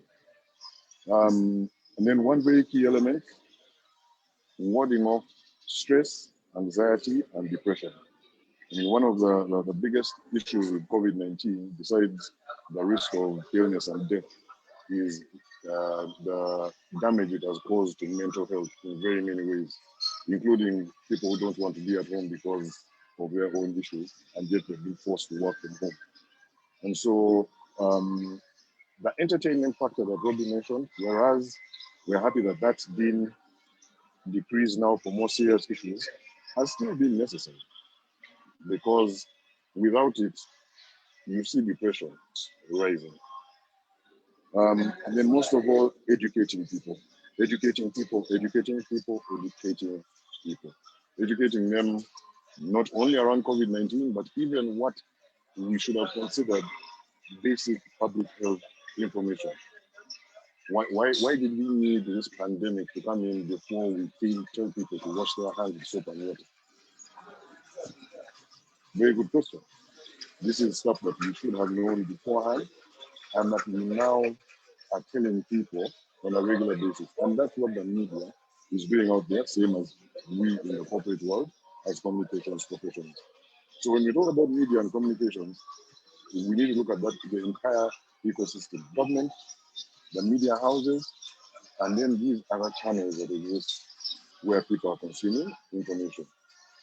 Now, Robbie pointed out opportunities and suggestions for both the government and media industry to adopt, and I call it the media industry. But I'd like to emphasize two in particular, and both David and Monica have touched on these. One is leadership in the media industry, or what some people call regulation. Because again, this is an industry, no question about it. And it's an industry that has a very important role to play in society. We have government regulation, like the UCC and the Media Council, but then there's a lot of self-regulation that sometimes is not working in the right direction, as Robbie pointed out. You have NAB, the National Association of Broadcasters, UMOA, Buja, Niju. Some of them should be here, by the way. I've received a few comments from them asking why they were not invited to the panel, but that's a side issue. David highlighted that he would be wary of increased regulation and control. And I agree with him in general. But during a pandemic, as Robbie was pointing out, there are worries if there's no regulation. Because, as you said earlier, the wrong information will kill people. Irresponsible reporting puts people's lives at risk. And during this pandemic, it was clear that there was a need for, I want to call it a more concerted movement amongst media professionals to ensure that they are all providing the right information to the public and to all of the public, not just the people who read or consume English, for instance. That definitely would have served Uganda much better. And I think going forward, David put it very well, we need that continuing sense check to protect the very people that we serve. And the second point is training. What you pointed that out, and it's very, very important. Monica, of course, this is close to your heart, and you focus a lot on that. During the last 10 months, my personal hope is that more journalists have taken professional courses in public health, because as journalists, as the media, our role cannot simply be to copy and paste what the WHO or the Ministry of Health is telling the people. We have a bigger role in getting it and interpreting it and putting it to the people that we are serving in a manner that they can consume and react to by changing behavior in order to be more responsible. And that should persist, not only for public health issues, but even we're going into political campaigns now. How many of our media persons are undergoing that training? And even further to that, we have media persons who join the Ministry of Health now as communicators. This last 10 months would have been a great time to see more health professionals joining the media profession in order to communicate those health and public health issues better to the people. We should also improve the quality of journalism and communications in Uganda. And lastly, I'd like to say something about the platforms that we are talking about that are being reflected in the poll. You have radio, TV, newspapers, and social media. But one of the things that we need to appreciate is that everybody will keep on clicking social media. But what is social media? Social media is a collection of platforms that feeds off other platforms. Social media will likely not exist as a media channel if you don't have journalists doing the traditional media work. And a lot of the things that we are consuming off social media, Twitter, Facebook, are actually things that are coming from newspapers and newspaper reporters, radio stations and radio journalists, and television people. And the very definition of television, I believe, is going to change very soon, because, as I said, people are now watching this live on Facebook. They could say they're on TV as we speak. So the definition of these media channels and platforms needs to be looked into. And I believe when Irene comes on, it's going to be one of the things that she mentions. But all in all, let's grow the opportunity that COVID-19 has given us to make this profession more relevant and essential. And essential not just because the government said so, but because in the last 10 months, we've really proven that we are. And we have a role to do so more in the future. Thank you very much for having me this morning. Thank you, Sam. It's great to have, again, a perspective from you that brings in those other elements around this discussion today. We'll have a third poll question, and then we will invite our special guests today to speak. And the poll question, the third one, reads: how do you view UCC's proposed decision to register online data communication and broadcast service providers? How do you view UCC's proposed decision to register online data communication and broadcast service providers? The first response is positively, as it will reduce fake news. The second one is positively, it is necessary but should be done transparently. The third one is negatively, it's a violation of the rights to free expression in a democratic society. And the last one is negatively, it will affect the fight against societal ills like corruption. Make your view known on how you view UCC's proposed decision to register online data communication and broadcast service providers. Is it positive for you or is it negative? And if it's positive, is it because it reduces fake news or because it increases transparency? The negative views include violation of free expression, and it will affect the fight against social ills like corruption. So make your view known. We have the poll up for another about 15 seconds, and then we will dive into hearing from our special guest today.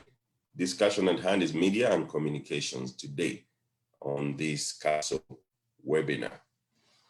We will be closing the poll just about now, and the results show 50% view it as positively, and then you do have an equal measure of negative views.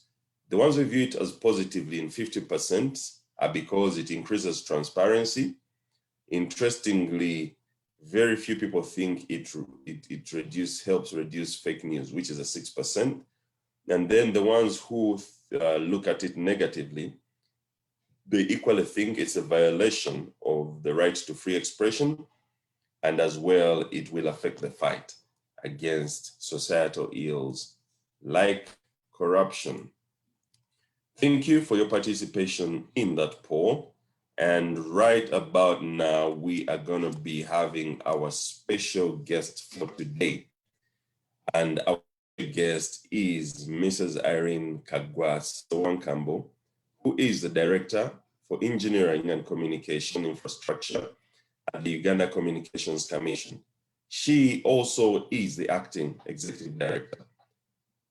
She possesses a vast experience in the ICT sector, spanning policy development, research, regulation, and implementation in various aspects, including internet development, licensing, universal access, quality of service, numbering, resource management, as well as promotion of research and innovation.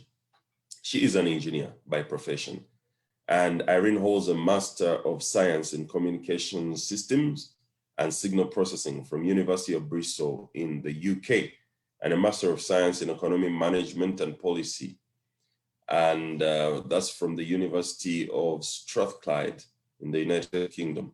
Irene acquired her Bachelor of Science degree in Engineering from Makerere University, Kampala, and prior to her appointment, she was the head of Research and Development Unit, as well as coordinator of the Office of the Executive Director.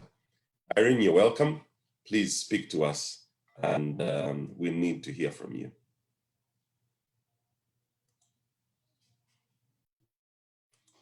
You're still muted, Irene. I think you're still muted. All right. Sorry about that. Thank you very much. And good morning, ladies and gentlemen. Apologies for the image. I'm in a place where the background is dodgy, but apologies for that. Thank you very much for the invitation, and to the various other panelists that have spoken before me. When I was requested to speak, indeed, I was excited looking at the panel that had been chosen. I'll just switch off for ease. That had been chosen to speak and listening to presentations. A very good panel indeed. Simon, I will catch up with you. I thought we were good friends, but yes. So I have a few minutes, and fortunately, part of what I had wished to talk about has been discussed by Robbie, Monica, David, and Simon. So in some areas, I'll be quite fast. Now, when I first received the invitation, I was thinking, media, communication, how are we going to balance this and make sure we appropriately discuss each in context, especially when we're talking about the COVID pandemic and the impact it had on these. But I feel like we have gone largely to media, and so I will mainly focus on that. Now, in terms of the media landscape globally, Robbie spoke to part of this in terms of the change that it has gone over. We started with the word of mouth traditionally being exclusively the way we would pass on information. We went to writing, both letter writing, we had the road runners, and all these other forms of passing on written message, the pigeon carriers. Then we had the newspapers come in, which have, of course, continued to be very relevant even today. Later, radio came in place, and television then joined into the picture. And now we have the World Wide Web, and we continue to see technology still drive it. So we see that technology has greatly changed the media landscape, with transmission of content occurring via any technology, any platform, to anyone who has the relevant receiving device or equipment, and of course, the connection to that particular platform.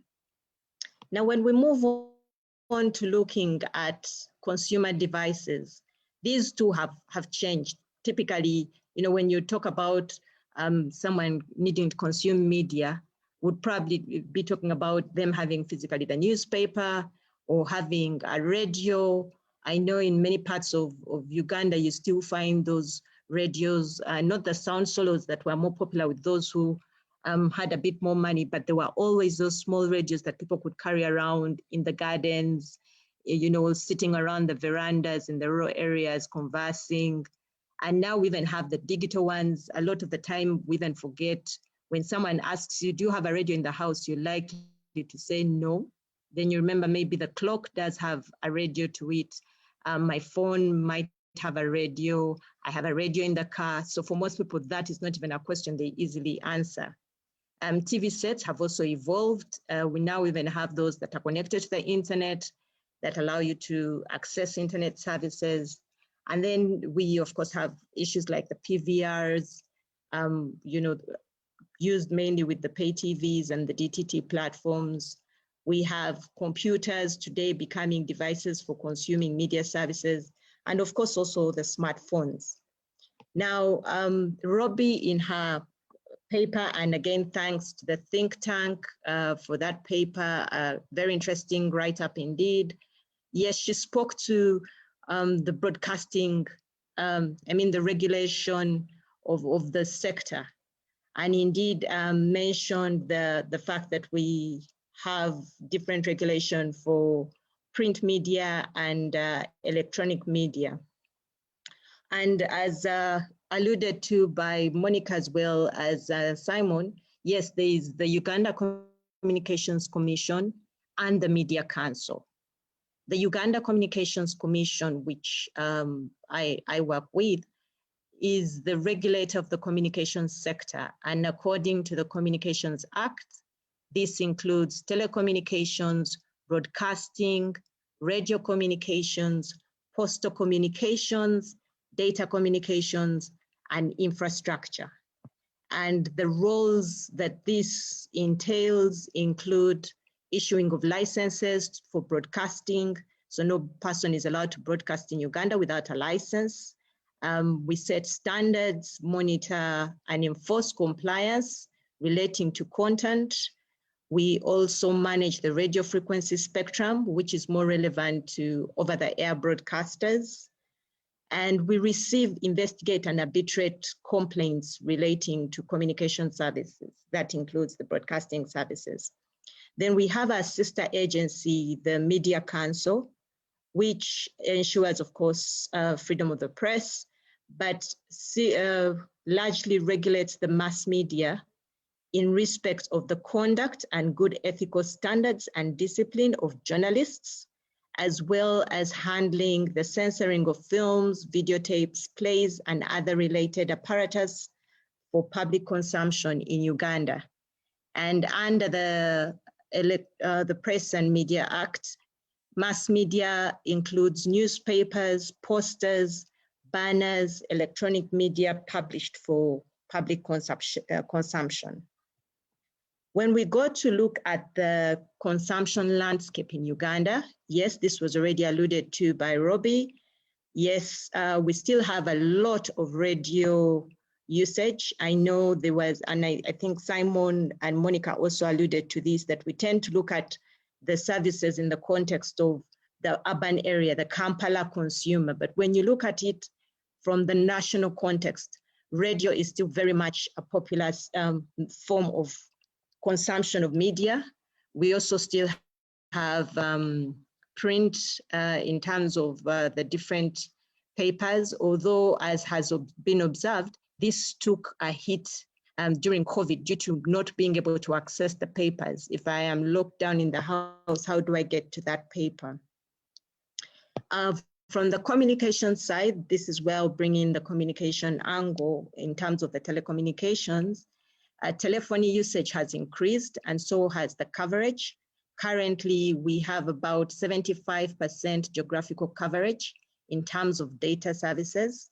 Coverage, of course, doesn't mean usage because that involves other issues such as ownership of the devices. In terms of internet usage, of course, that is growing. We are happy to report. And a key driver being social media. Many people go online mainly for social media.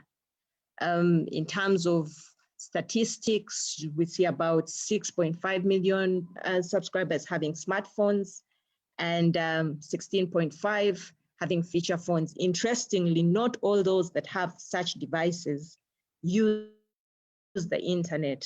So we just noticed that they have devices that are able to use these services but may not necessarily use them.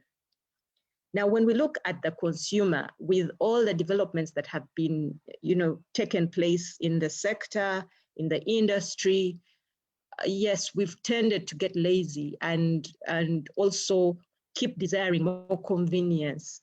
And as what is offered has also increased, so has our tastes. So you find consumers now have very varying content preferences. Some want on-demand services, some want specific services. People want services that are now tailored to their interests. Why should I have to pay for a subscription that includes maybe football if I'm not a football lover? So you have different consumers now becoming, wiser to what they want to consume in terms of content. They also want interactivity. And of course, you've seen that the industry has responded to this by trying to see how to get an interactive service to the consumer. We all want the services available anywhere. I want it at the click of a button. When I want to see any information, when I want to see media, I don't want to have to wait until I'm in place X or Y. I want to be able to see it wherever I am.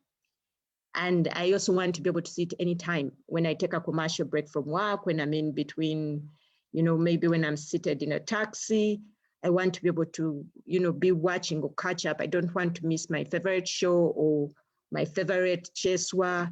I want to be able to get that wherever I am. Now, the implications of this on the media is that the media has had to diversify how it delivers its content.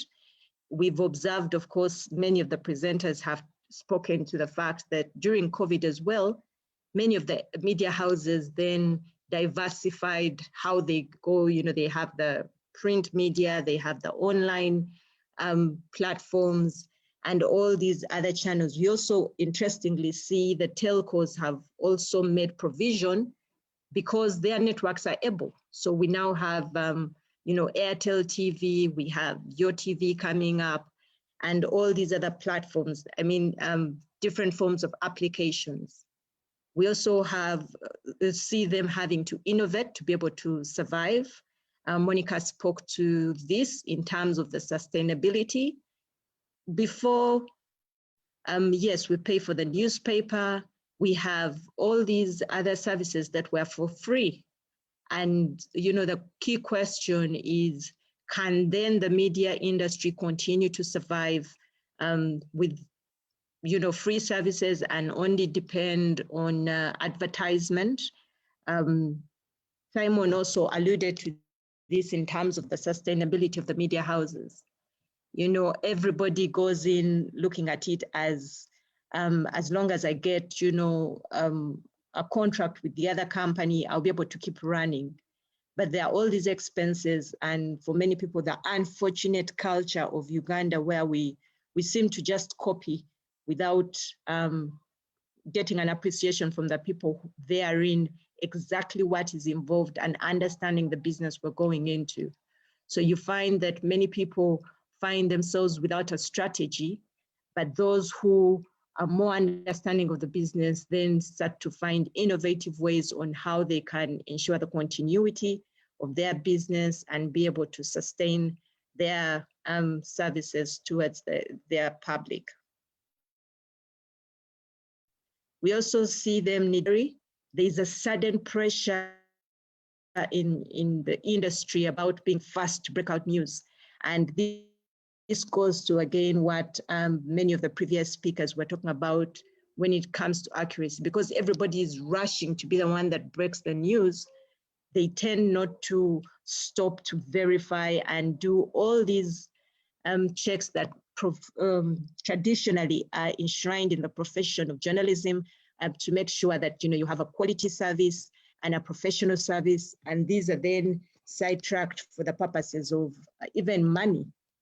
You find journalists then allowing to be influenced, and, you know, typically where you would come out to say this is promoted or this is a paid for announcement, and you find instead there is an influence of money in terms of the information that's delivered. They have also needed to take into account information created increasingly by people out of the media. Again, the previous panelists spoke to the issue of citizen journalism. It is a reality that has come with so many challenges. Yes, everybody who has a smartphone, for as long as they are on the scene, they've suddenly become a journalist. And what has happened is people are paid for when they bring that hot news. So there's an incentive on the side of the citizens to actually do more citizen journalism without due regard to all these professional and ethical issues. For example, do you just, you know, publish a dead body or, you know, a wound? All these other issues that used to take into consideration the sensitivity of such content on the audience are now disregarded by the citizen journalists. And when the information is passed on because of the hurry, we do not then see these safeguards again applied in terms of, you know, the filtering, protecting children who are victims of abuse, and you find, you know, a child's face plastered all over either social media or even extending to other media platforms, which is not an acceptable community practice. Also, with this trend, we see other challenges that have emerged. Typically, you know, the traditional broadcasting setup has all these safeguards, and there was a gatekeeping that was applied in terms of the editors, the producers, all these controls before the content is finally put out to ensure that it meets the requirements of the law, but also the standards of community. Now, when it comes to all this proliferation and digital trend and the social media that we look at as issue of increased exposure to harmful content and conduct. Things like cyberbullying, material that promotes violence, or even self-harm. We have age-inappropriate content, because in these other traditional facilities, we know that there's the issue of, we normally have controls in terms of things like watershed periods, but now in the case of online content, from morning to evening, it's available. How do you check that the person who's accessing that content is actually age appropriate and is supposed to, when a credit card is used, how sure are you that it's the owner of the credit card that's buying that content and not a child who has come across the parent's credit card. Monica also spoke to the misinformation pandemic. This is now a big problem that has crept up into the media industry, proliferated highly by the whole digital trend and social media. So we have this information disorder. I've already talked about the challenges with citizen journalism, but we even have orchestrated campaigns that are spreading negative information in terms of the disinformation, malinformation, and misinformation. I'll just quickly allude to what each of those are. Disinformation is really false and deliberately created to mislead or harm a person, social group, organization, or a country. And malinformation is based on the reality that is used to inflict harm on a person, social group, organization, or country. And then misinformation is false, but not created with the intention of causing harm. Now, one may think whatever is accurate should actually be mentioned, but a lot of the times, not everything that is true has to be said. For example, if you find me ugly, it doesn't mean you have to tell me. And you know, more dangerous harms really beyond that. So what is UCC doing? I'll just move fast because I know I'm most likely running out of time. At UCC, we've developed content standards, advertising, general broadcasting that looks at child online protection and all these other social harms and public interest objectives. Then we also have standards on religious broadcasting. There was talk about, Robbie mentioned the fact checkout verifying system, and I know David said it should not be by a government entity and should be by a private entity. However, during the COVID, we saw this as something that was missing because of the risks that we were seeing due to the information pandemic. And we did establish a fact checker in 2020, April.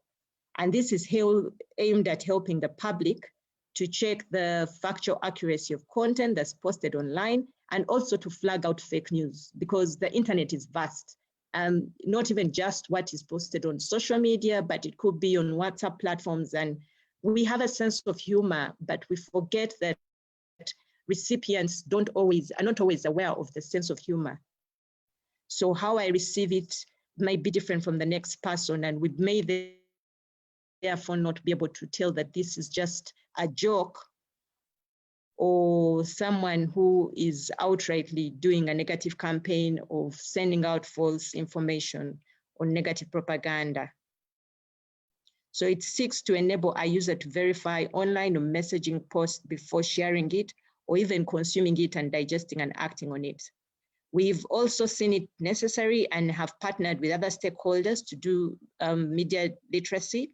For this year, we concentrated on taking through, because we normally realized we've been engaging mainly with the CEOs of the various media houses. So this time we wanted to speak to, you know, the producers, journalists, and editors, and help them understand the various legal obligations that relate to the media industry in terms of the content and such other laws.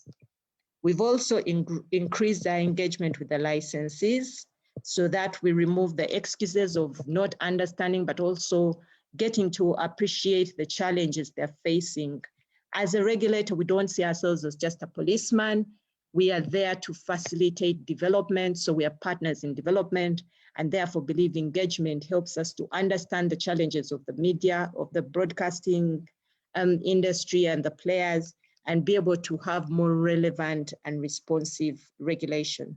We've also increased this partnership with other stakeholders, whether government and non-government, again, to see how we can join hands to develop the industry in Uganda.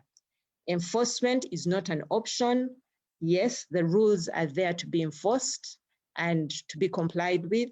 So we have to make sure that whatever rules we put in place are complied with by the various players. And for that purpose, we will continue. I won't say we will stop enforcing. The rules are there for a purpose. For whichever rule we maintain, we will enforce compliance with the same. We've also had other regulatory interventions. aimed either through our Rural Communication Development Program and other direct regulation. And these seek to increase coverage of the services. For example, you may be aware that the national telecommunications operators are required to cover 90% geographical area of the country with their communication services. This seeks to make sure we then increase the coverage and reach of these services around the country. We also have other interventions aimed at increasing the usage of the services, including those that seek to make sure we leave no one behind. Monica alluded to the issue of inclusivity. We find this very key. It should be irrespective of your age, of your ability or disability, your geographical location, your literacy level, and even your income levels. You should be able to enjoy services in Uganda. So we have different interventions aimed at increasing the uptake and usage of the services by all. I also thought it important to recognize some of the other efforts by other stakeholders. Simon talked about NAB, Aruba. I felt maybe the think tank was a bit hard on the industry because they have done quite a bit towards ensuring responsive services during COVID through NAB and Aruba, and also some other associations, for example, among the editors and the journalists. And for example, during the COVID period, for the first part, I know Simon mentioned payment. The payment came in later when initially they had all been running the campaigns at their cost and even developing the material that was being put out on COVID. All this was being done at their cost. We had broadcasters around the country making effort to translate the content into their local languages to suit their audiences in their respective areas. And what Simon spoke to is why they then turn around to say, you know, we need to have government support, because they were running low on advertising, and the cost of the campaigns was becoming significant since it needed to go on for a long time. So this is when they then turn around to seek support from government. On the government side, we also had the Ministry of ICT provide content to the industry in collaboration with the Ministry of Health. What happened was it was agreed that to harmonize and make sure there's no contradiction, because as was mentioned, there was initially no single point of information that was being drawn from, so that different media houses were using their different sources. And as a result, some of this was contradicting what the government campaign was, or what the legitimate information should be in terms of what the campaign is all about. So it was agreed to centralize this. And the Ministry of ICT did a lot in providing locally translated content. For example, when the president would do the national address, the ministry would then organize for this to be translated into various local languages, which would then send out to the various broadcasters around the country for dissemination. The Ministry of ICT also has what is known as the Government Citizens Interaction Center. And this is aimed at facilitating timely, cost-effective, and data-driven communication between government and citizens to enable service delivery, policy formulation, and citizen participation in government. And so increasingly what is now being realized and what the Ministry of ICT started was to coordinate all the what Simon called public relations or communication officers across government, so that there is an improvement in terms of communication, in terms of availability of information, as has already been pointed out by the think tank, and to make sure that there is a point to be able to go for legitimate information. Yes, I would say despite all these efforts, there's still room for improvement. And I think in the interest of time, I will first leave it at that and will be happy to continue the engagement in the discussion. Thank you. Thank you so much, Engineer Irene Kagwa Sewankambo, for that guidance and the comments that you have made on the discussion thus far. Now, before we get into the question side, let us prepare to have the last poll question for today, and then we'll delve into the questions. But as we wait for that poll question to come up, there was a couple of comments that have been done, and I will just read one or two of them. The issue on the loss of advertising revenue by media houses. Taka Kupewa made a comment on this, which he thought later on that maybe it was answered otherwise. But my question though, and I think we'll come back to this later, is has the advertisers moved totally away from media houses, or they've simply moved advertising from one form of media to another? It would be interesting to hear from the panelists that we have today, because it might be just a translation rather than a total removal of this revenue. And I think there was another question from him, but I'll see that later. Then Wambi Michael mentioned here, and he says, I painfully listened to our senior David Sepuya speak about the fact that he had almost resigned from watching Uganda television. I agree with him about the quantity versus quality issues when it comes to product. We need to urgently debate the media ownership. The commercial interest seems to override the issue of quality. It is getting worse in radio. The owners of these radios hardly invest in their newsrooms. That is why our airwaves are ruled by doctors, Premier League, football, than real issues. And he continued to differ with another poll that we put up. He says that I don't agree with the outcome of the poll. Radio will remain the dominant media for the majority of Ugandans.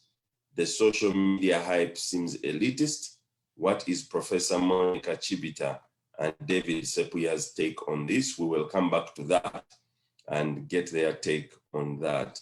And then lastly, Taka Kupewa says, what do you see dominating the media space in the next 10 years? This was a second poll question, and he failed to answer it because he feels that television, radio, and newspapers will still be dominant forms of media, but they will be online. And he also says that he could not select social media because it's not a reliable source of information in the long run. And he goes ahead to ask for our opinion. Well, that is what we have so far in the Q&A section. Our poll question should be ready just about now for us to put it forward.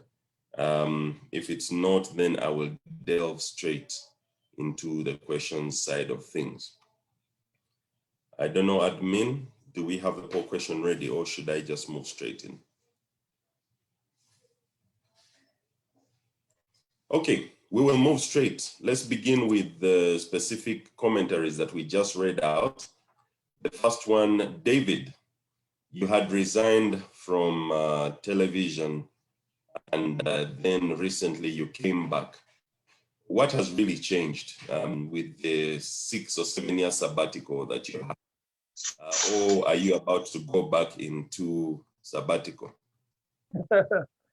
Yes, I may go back into sabbatical. And remember, sabbatical means 7 years. So maybe I've been freed in this 8th year, and I just may go back. But anyway, more seriously, in case things, if quality information does continue to be broadcast, then I'm happy to be on television. And we've had quality information in the sense around the COVID story, globally, locally, good information, good education. Remember the three roles of media: educating, informing, and entertaining.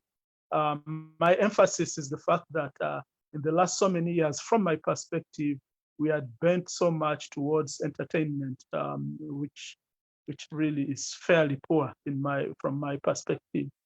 So I think COVID-19 has given us that opportunity to really have quality information and to be educated. If you really want to understand, you need to get knowledge. So as long as this, and I'm not saying let COVID go on forever, but my hope is that media organization, media outlets have rediscovered the importance of having good and quality information. As long as that still obtains, I'll be watching television. If it ceases to be, then I'm happy to unsubscribe and put my shillings elsewhere. That's my. David. Yes, don't you think that it would be more value adding for a senior like yourself in the industry to stay on and maybe critique for improvement? Yes, I believe maybe I can add value if someone will respect my views. Yeah, but yeah, well, I'm flattered by that. But yeah, it gets frustrating when the staff is really second rate. But yeah, I'm happy to lend a hand wherever I can. Thank you. Okay, thank you so much, David, for that view. There was another view, and I think I will flag this for Professor Monica, where Wambi Michael said radio will remain dominant for the majority of Ugandans. Social media hype seems elitist. And even before you jump in, Professor, when I saw that poll, it shouted, and there's an element of truth to what Wambi is saying. What he calls elitist maybe is more of urban. But when you drive around Uganda of late, you can hardly find a town where the young people who consist 80% of our population are not on social media. But coming back to his view, what is your view about the future really of this radio, social media, TV, and who will be dominant of all? I think in a way, somebody answered that question in the sense that, of course, we usually conflate social media with the internet. Radio is also migrating to the internet. I think radio has a place, particularly in our countries, the low and middle income countries like Uganda. But things of prediction are difficult. I cannot say Wambi is right or somebody else is right because we don't know. But the trends clearly indicate, if you look at the last 5 years and the movement of things, the trends clearly indicate that the social media are picking up, even though radio in Uganda still remains the #1 listened to medium because probably of our limited access to other alternatives. But globally, where access is no longer a big issue, I think we must accept that the momentum is moving towards, I want to say, the internet rather than the social media. Okay, thank you very much, Prof. I will come to Simon. Simon, the colleagues who are straight in the, let me call it the ditches, the ones who are right out there in the field, got hit by COVID because their revenues got cut because apparently the advertisers moved. Where have these advertisers moved? Have they moved totally out of advertising or have they simply moved to other channels? What's your view and your take about this, Simon? Thanks. I think speaking as an advertiser as well, we've moved online. We've moved to where the people are. And advertising only works if people are consuming it.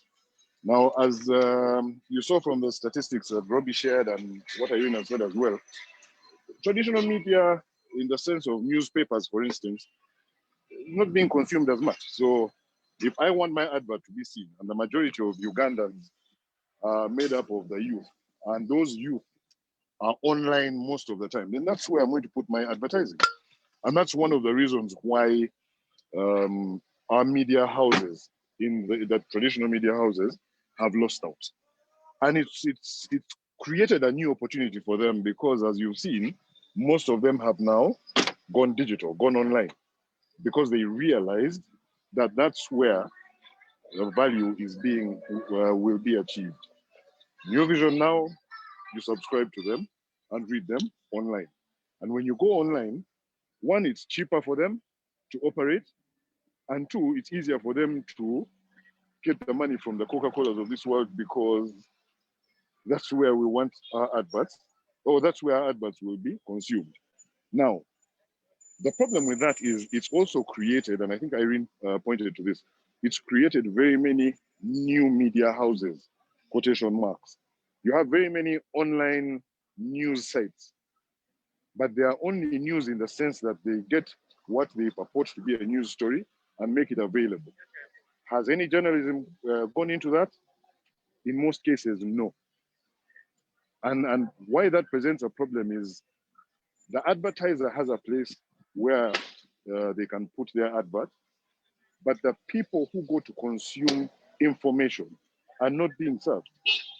So they end up consuming information that is either just plain PR or fake news, but that's because that's the media house that has been created because of the commercial interest. I hope that makes sense. Yes, it does. Yeah, so Okay. so you have that continuing challenge between editorial and business, where business is winning at the expense of editorial and the ethics that go behind what should be journalism. Thank you. But Simon, allow me to do an addendum to this question. How come the media houses got caught flat-footed on this one?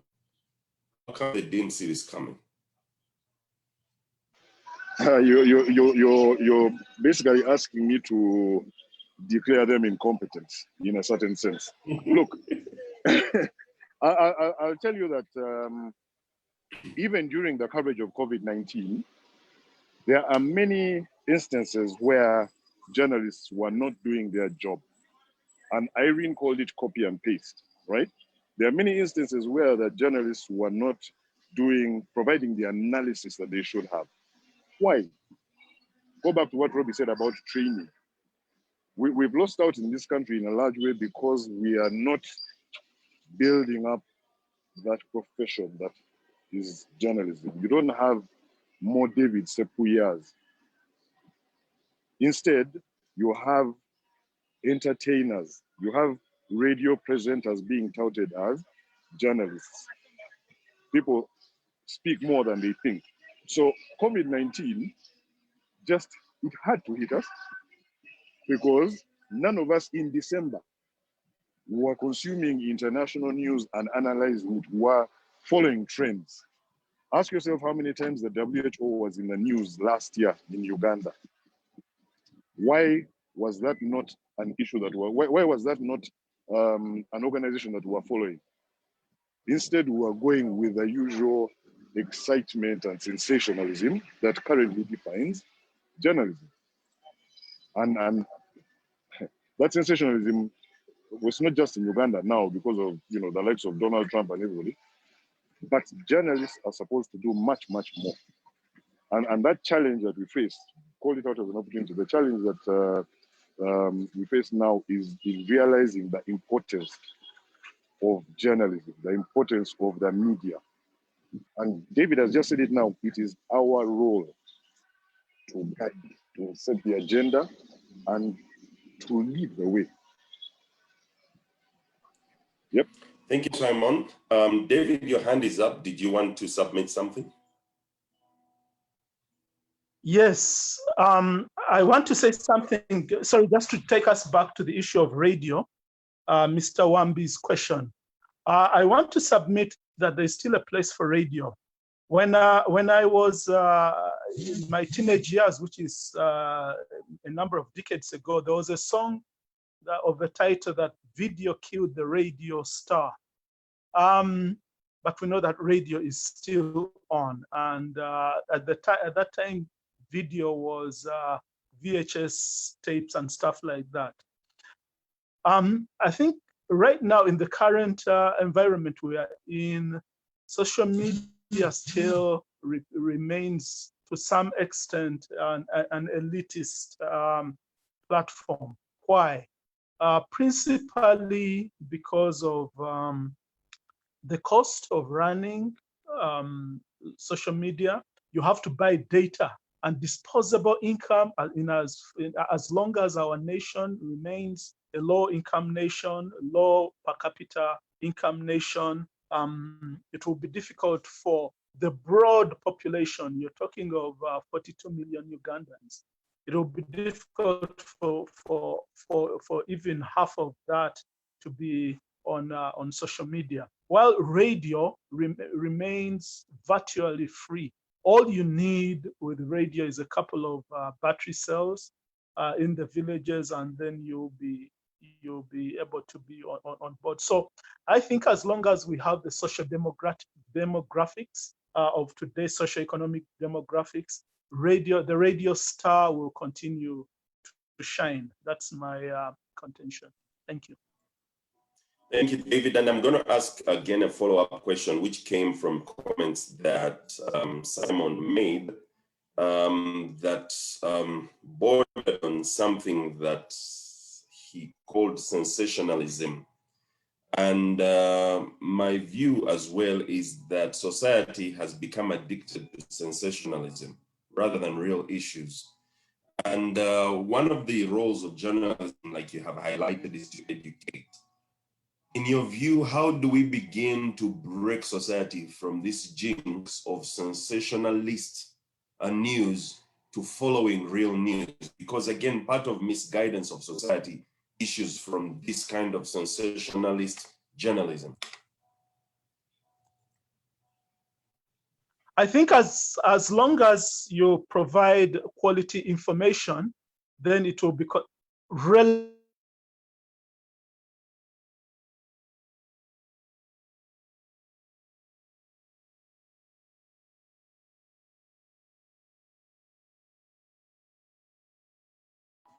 Relevant quality information. There's a lot of if the upstart online platforms look for it. As long as you provide it, then people will consume it.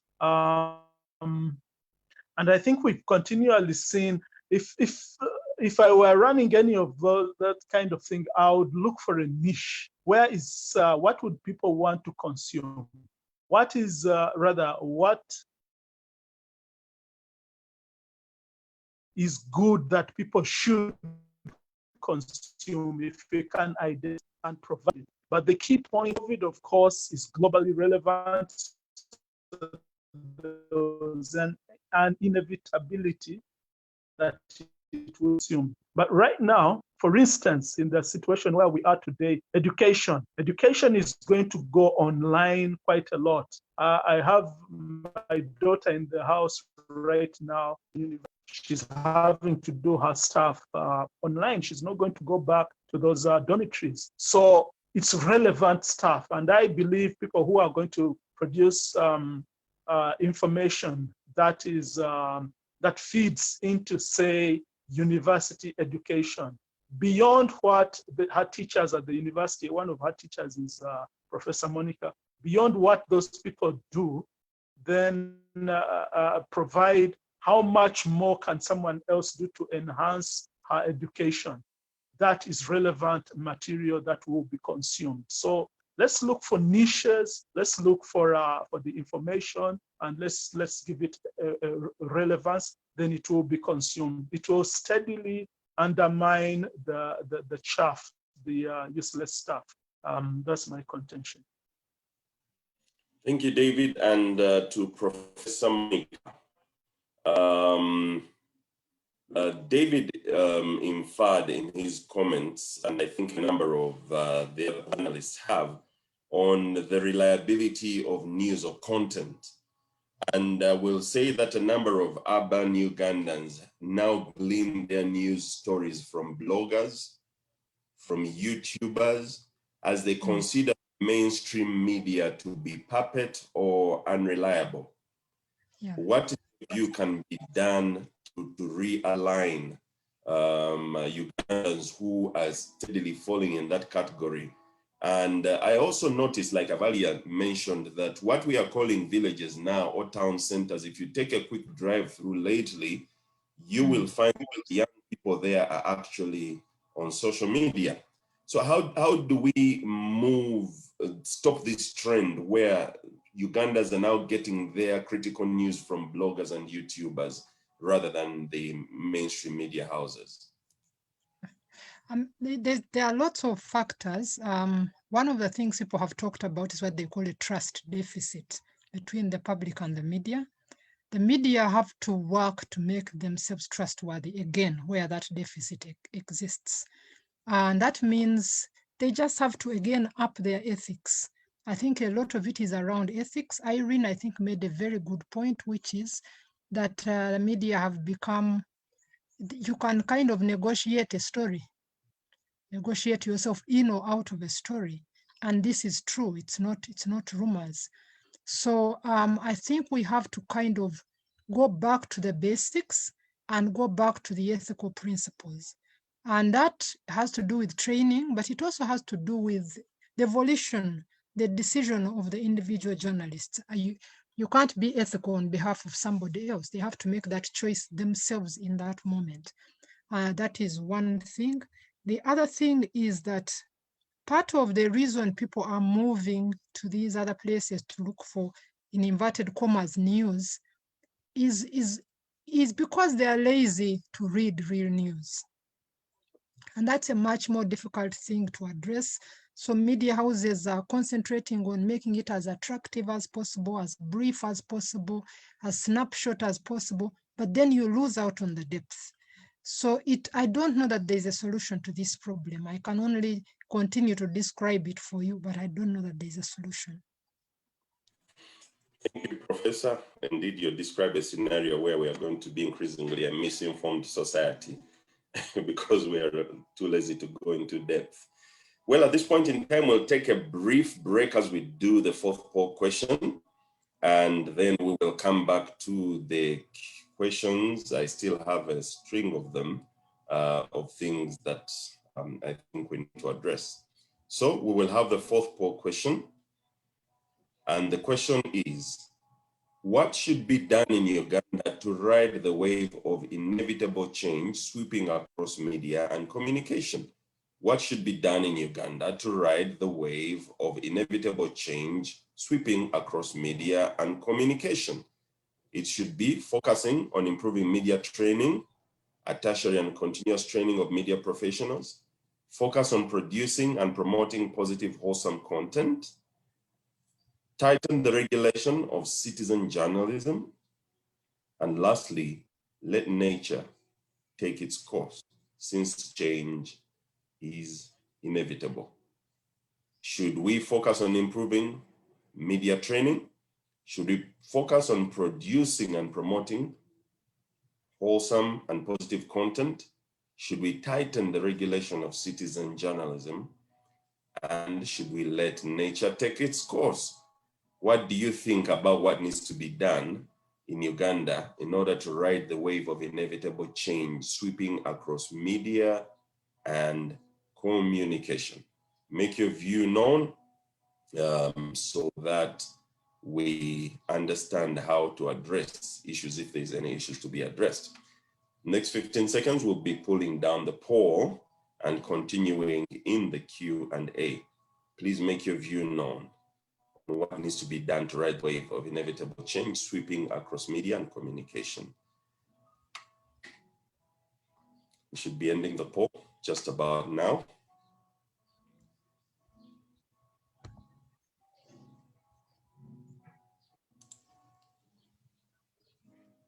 And in terms of the results, most of us think that we need to improve the training of our media professionals, and that's 56%. And then the other 31% is focused on promoting positive, wholesome content. Citizen journalism, tightening the noose around it, and letting nature take its course, each of them took on 6% in terms of the result. All right, we go back into the questions, and I think, David, I am coming back to you on the questions. When you began your comments in your panel, you started off with a very strong view and personal position on information censorship. Why don't we want information sponsorship? Censorship. David, did you hear the question? Hello, David, are you still with us? No, I didn't. My connection had broken. Sorry, what's the question? Okay, when you started your initial comments, you made a very strong statement against information censorship. Why don't we want information censorship?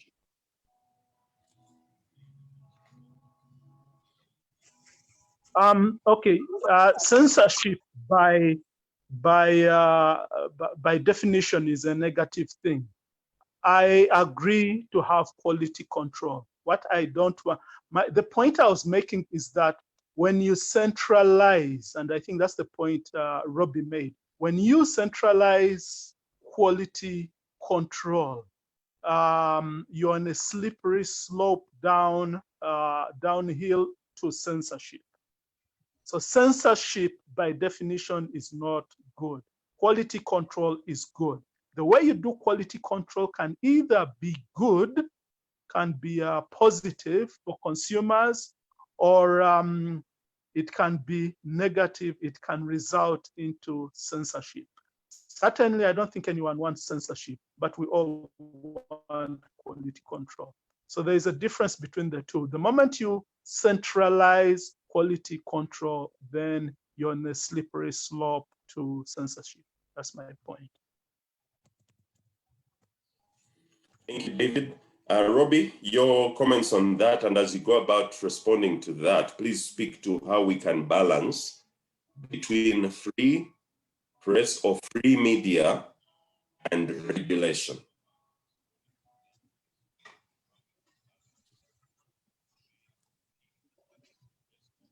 Robbie, did you hear my invite, my comments?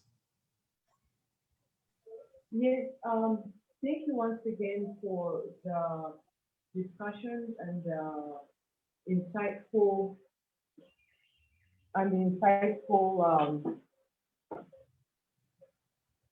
ideas. And it's so, sorry, I was just having a bit of a fading away. Can you repeat the question so that I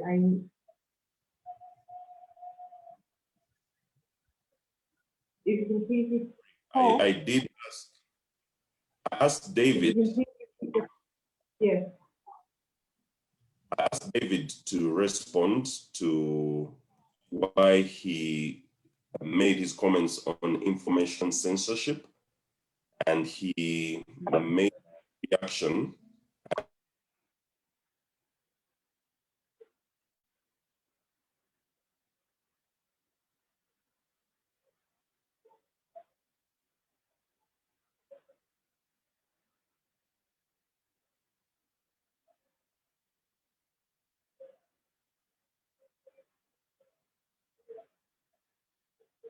Hello?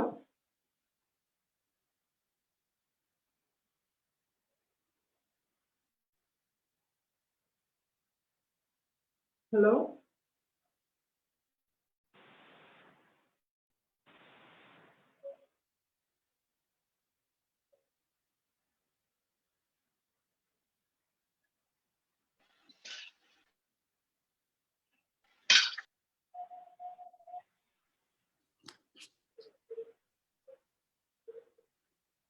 Hello? Sorry, I think we've lost Paul. Oh. Let's see if he'll come back on.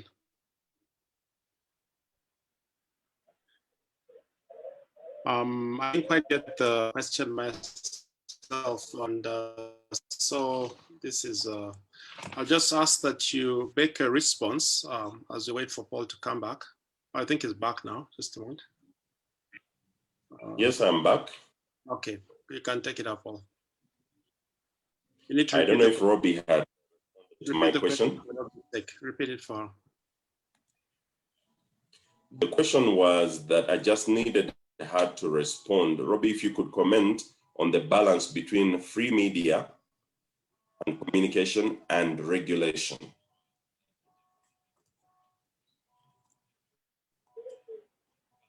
Thank you, Paul. In terms of responding to free media and regulation, it's inevitable when there's technology that avails many people to communicate. And when you look at the reality, especially in Uganda and the level of journalism and training and research, you find that there are more people, that more of those answers are within the public arena. More people have more information than some of the journalists in terms of expertise.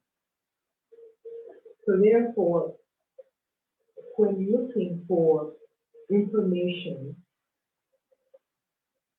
people are more likely to find or to go to sites and other publications where there's more positive information or where there's more accurate information. And these sites may not be regulated. So for example, if you have somebody who's an expert in the area of finance, or maybe perhaps public health, and they have a blog, and their content is accurate, and you find that the public is more drawn to that blog, you may find that that person has 250,000 followers, for example. And on the other hand, you may have a publication that's registered, and their daily publication is maybe they only like 30,000 copies, maybe they have like 10,000 followers. So the influence that the other person has is a lot more. Now, when it comes to regulating, how do you, the challenge is, how do you regulate somebody who has more expertise? Are you saying that they now have to register and be regulated for content? Robbie, we are losing you. We can hardly hear what you're saying. Okay. Did you hear the last part about it? We lost you about 30 seconds.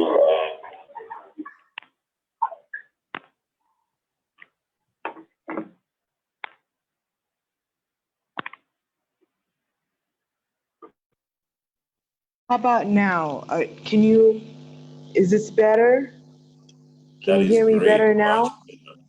Yeah. Okay, let me summarize. So in essence, if you have somebody who is an expert and they have a blog and they have 250,000 followers, and the audience is reaching out to their page or their online blog, and then on the other hand, you have a publication is also online that's registered, but their information is not accurate, their depth of coverage or their content is not as rich. Do you now insist that the other person who happens to be an expert and has the traffic on their site must now register and be regulated? So there's a thin line there, because is it information, and moreover, that expert may not even be getting paid for their content.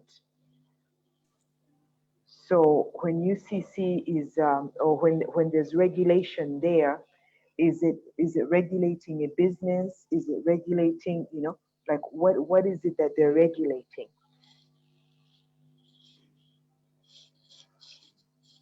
Okay. Thank you, Robbie. You leave the question for all of us, but we will come back to that. Professor Monica, during your discussion, you raised a number of issues, and I'll just pick up a few of them.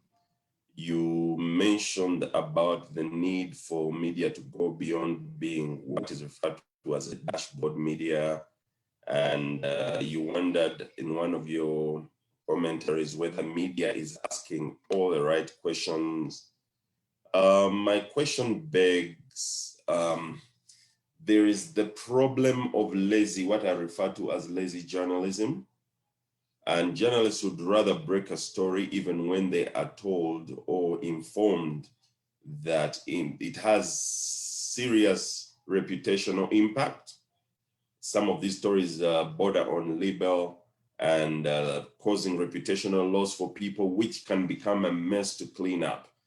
I have had examples of people who I know that have been caught up in that kind of scenario where the journalists are too lazy to follow the leads given to them. They would rather break a story because they know once they break the story, you're going to be forced to come to the media house and explain yourself. And for them, they're earning out of this whole episode or episodes that issue from that.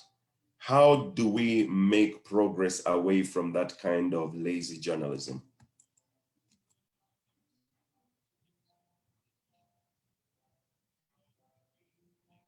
Oh, looks like we lost Dr. Chibita. She's no longer with us here.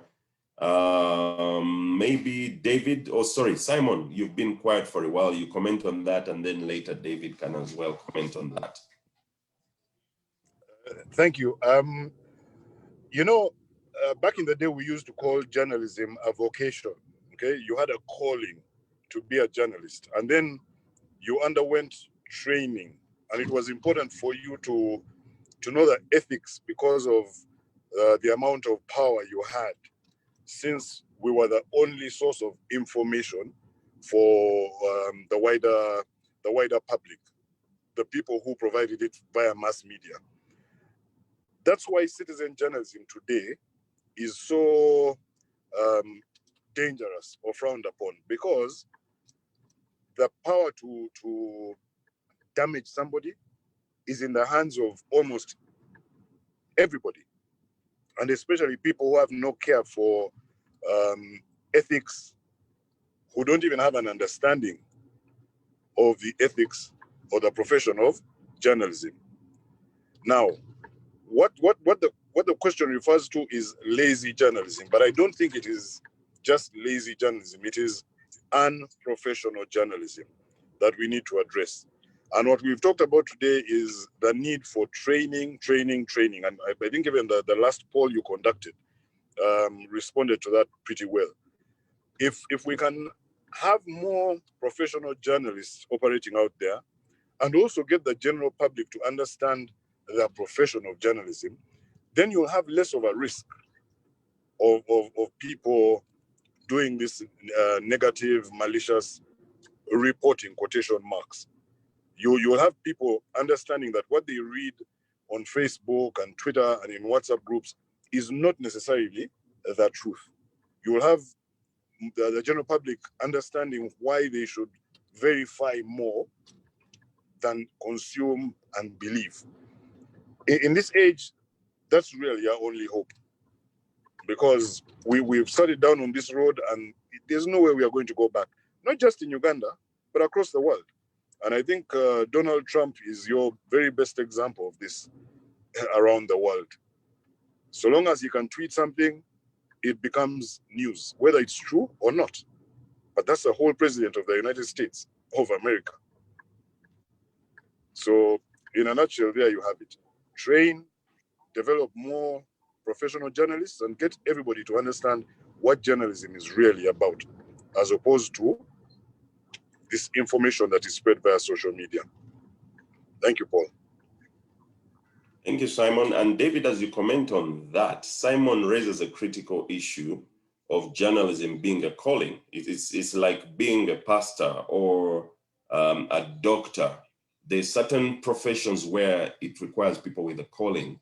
How do we get these people with a calling for journalism to begin getting on the scene again? And I mean, in addition to Simon's comments, let's hear your views about that question.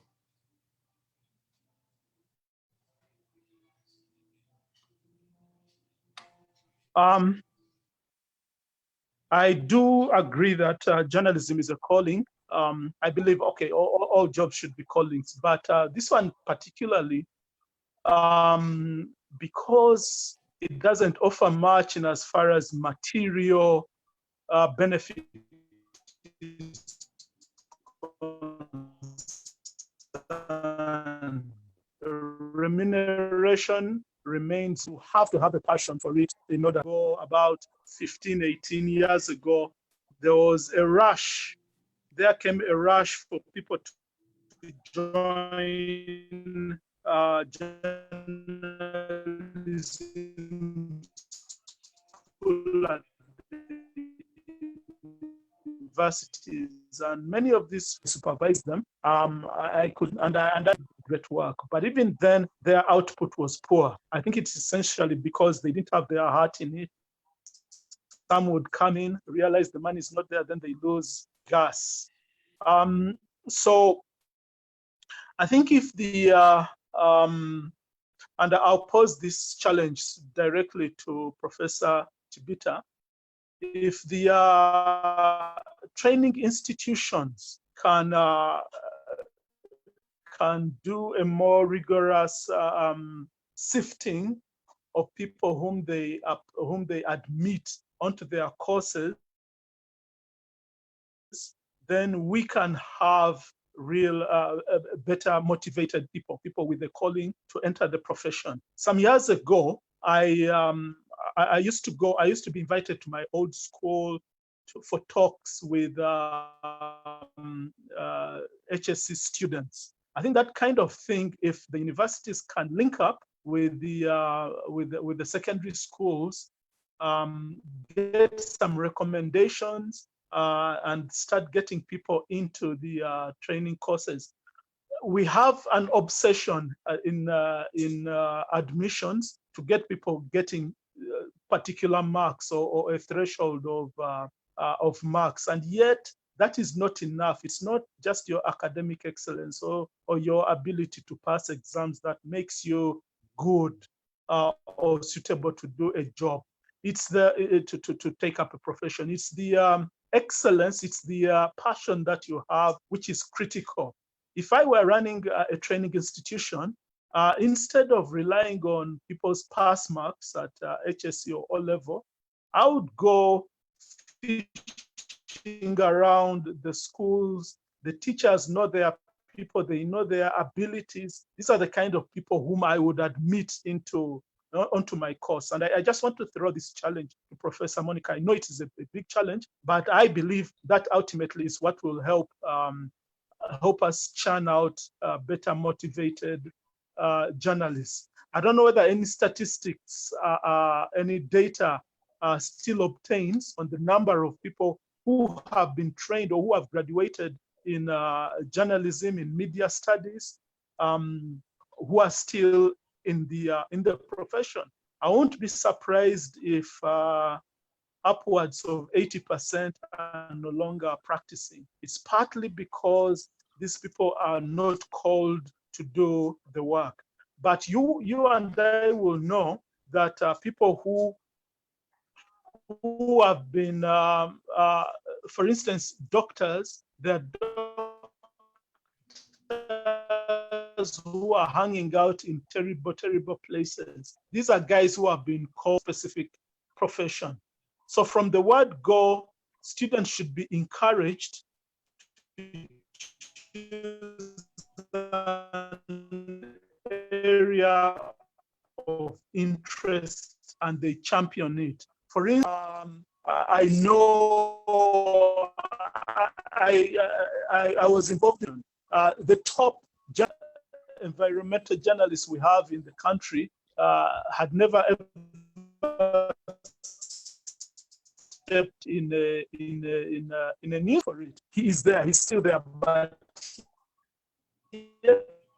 people with degrees from the journalism schools are no longer there. So far, what they are passionate able to do it. Recently, there's a young man who is at UCU. I spoke to him a year or so ago. He's interested in financial journalism. So I want to introduce him to people at the Bank of Uganda. So he has a passion. He's going to do it. But yet these other general people, I don't know whether you're able to retain them. Thank you. Thank you, David. And we are quickly running out of time, and I need some quick comment from Professor Monica. There's a comment that Simon made. He called it, I think, the ecosystem of journalism or something like that, where he talked of government, media, and people being in one ecosystem. We've talked much about the media and the people.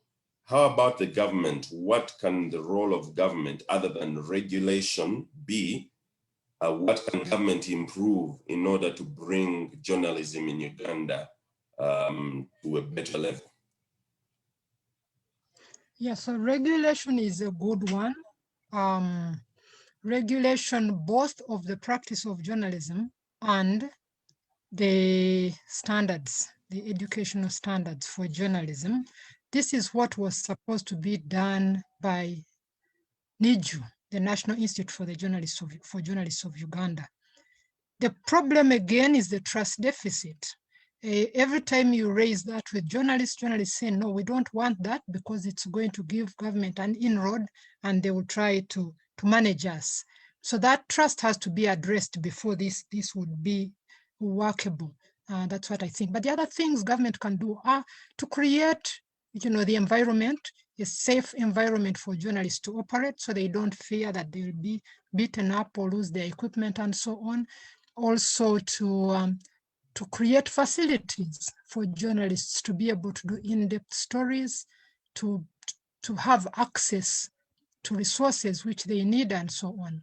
I think government can do a lot more, but this is a very difficult time to ask any government to do anything for anyone. So it's a challenge. Thank you, Prof. And just before we bring this to a close, Engineer Irene, since your comments, there's been a lot of reactions and comments. Do you have any last comments for us on this discussion today? Thank you very much, David. I've actually enjoyed the discussion immensely. And I think for me, what was key is the appreciation that regulation is not about control. There's so much of this perception that regulation is all about censorship, it's all about control. But I think David also spoke to that issue that it's not, there's quality control and there's facilitation and creating, for example, Simon talked about the self-regulation. So self-regulating parties controlling themselves or developing good conduct and practice conduct that they will all conform to and practice. So we also need to be open and look at regulation not as police and command and control, but rather bringing order and orderly development and orderly progress among parties. I also see the importance of increased information flow and collaboration so that parties understand the concerns and the ideas and the proposals and also what is happening, because a lot of it, there is so much that is going on that possibly may not be known to so many people.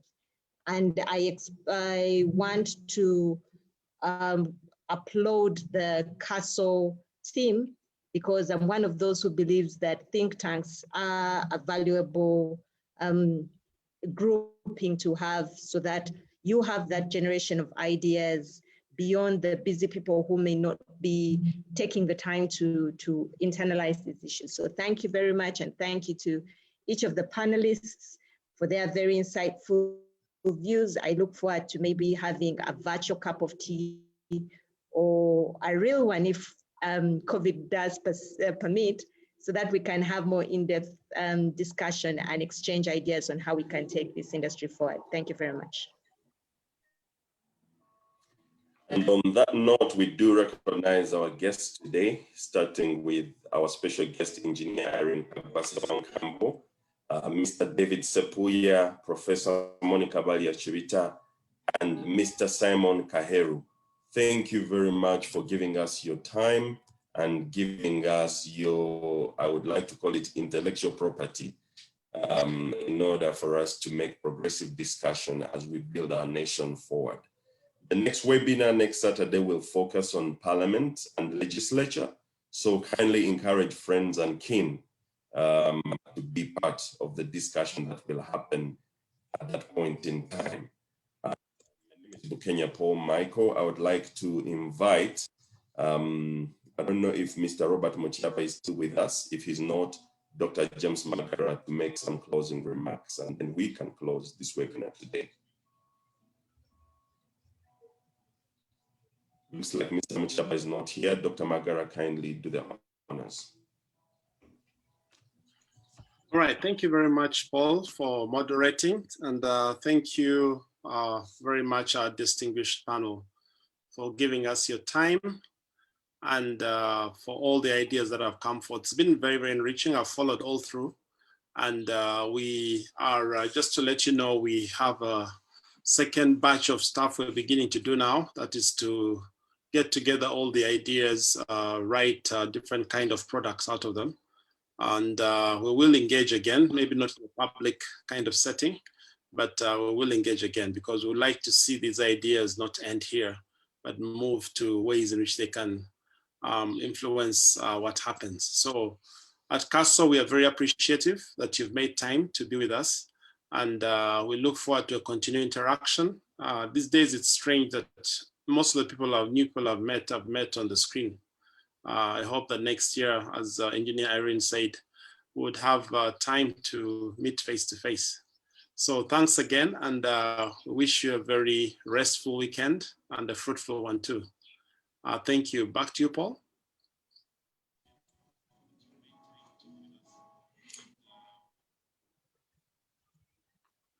Thank you so much, Dr. Magara. And on that note, we pray a blessing upon you until we meet again. God bless you. Bless you. Thank you very much. Thank you. Thank you. Thank you.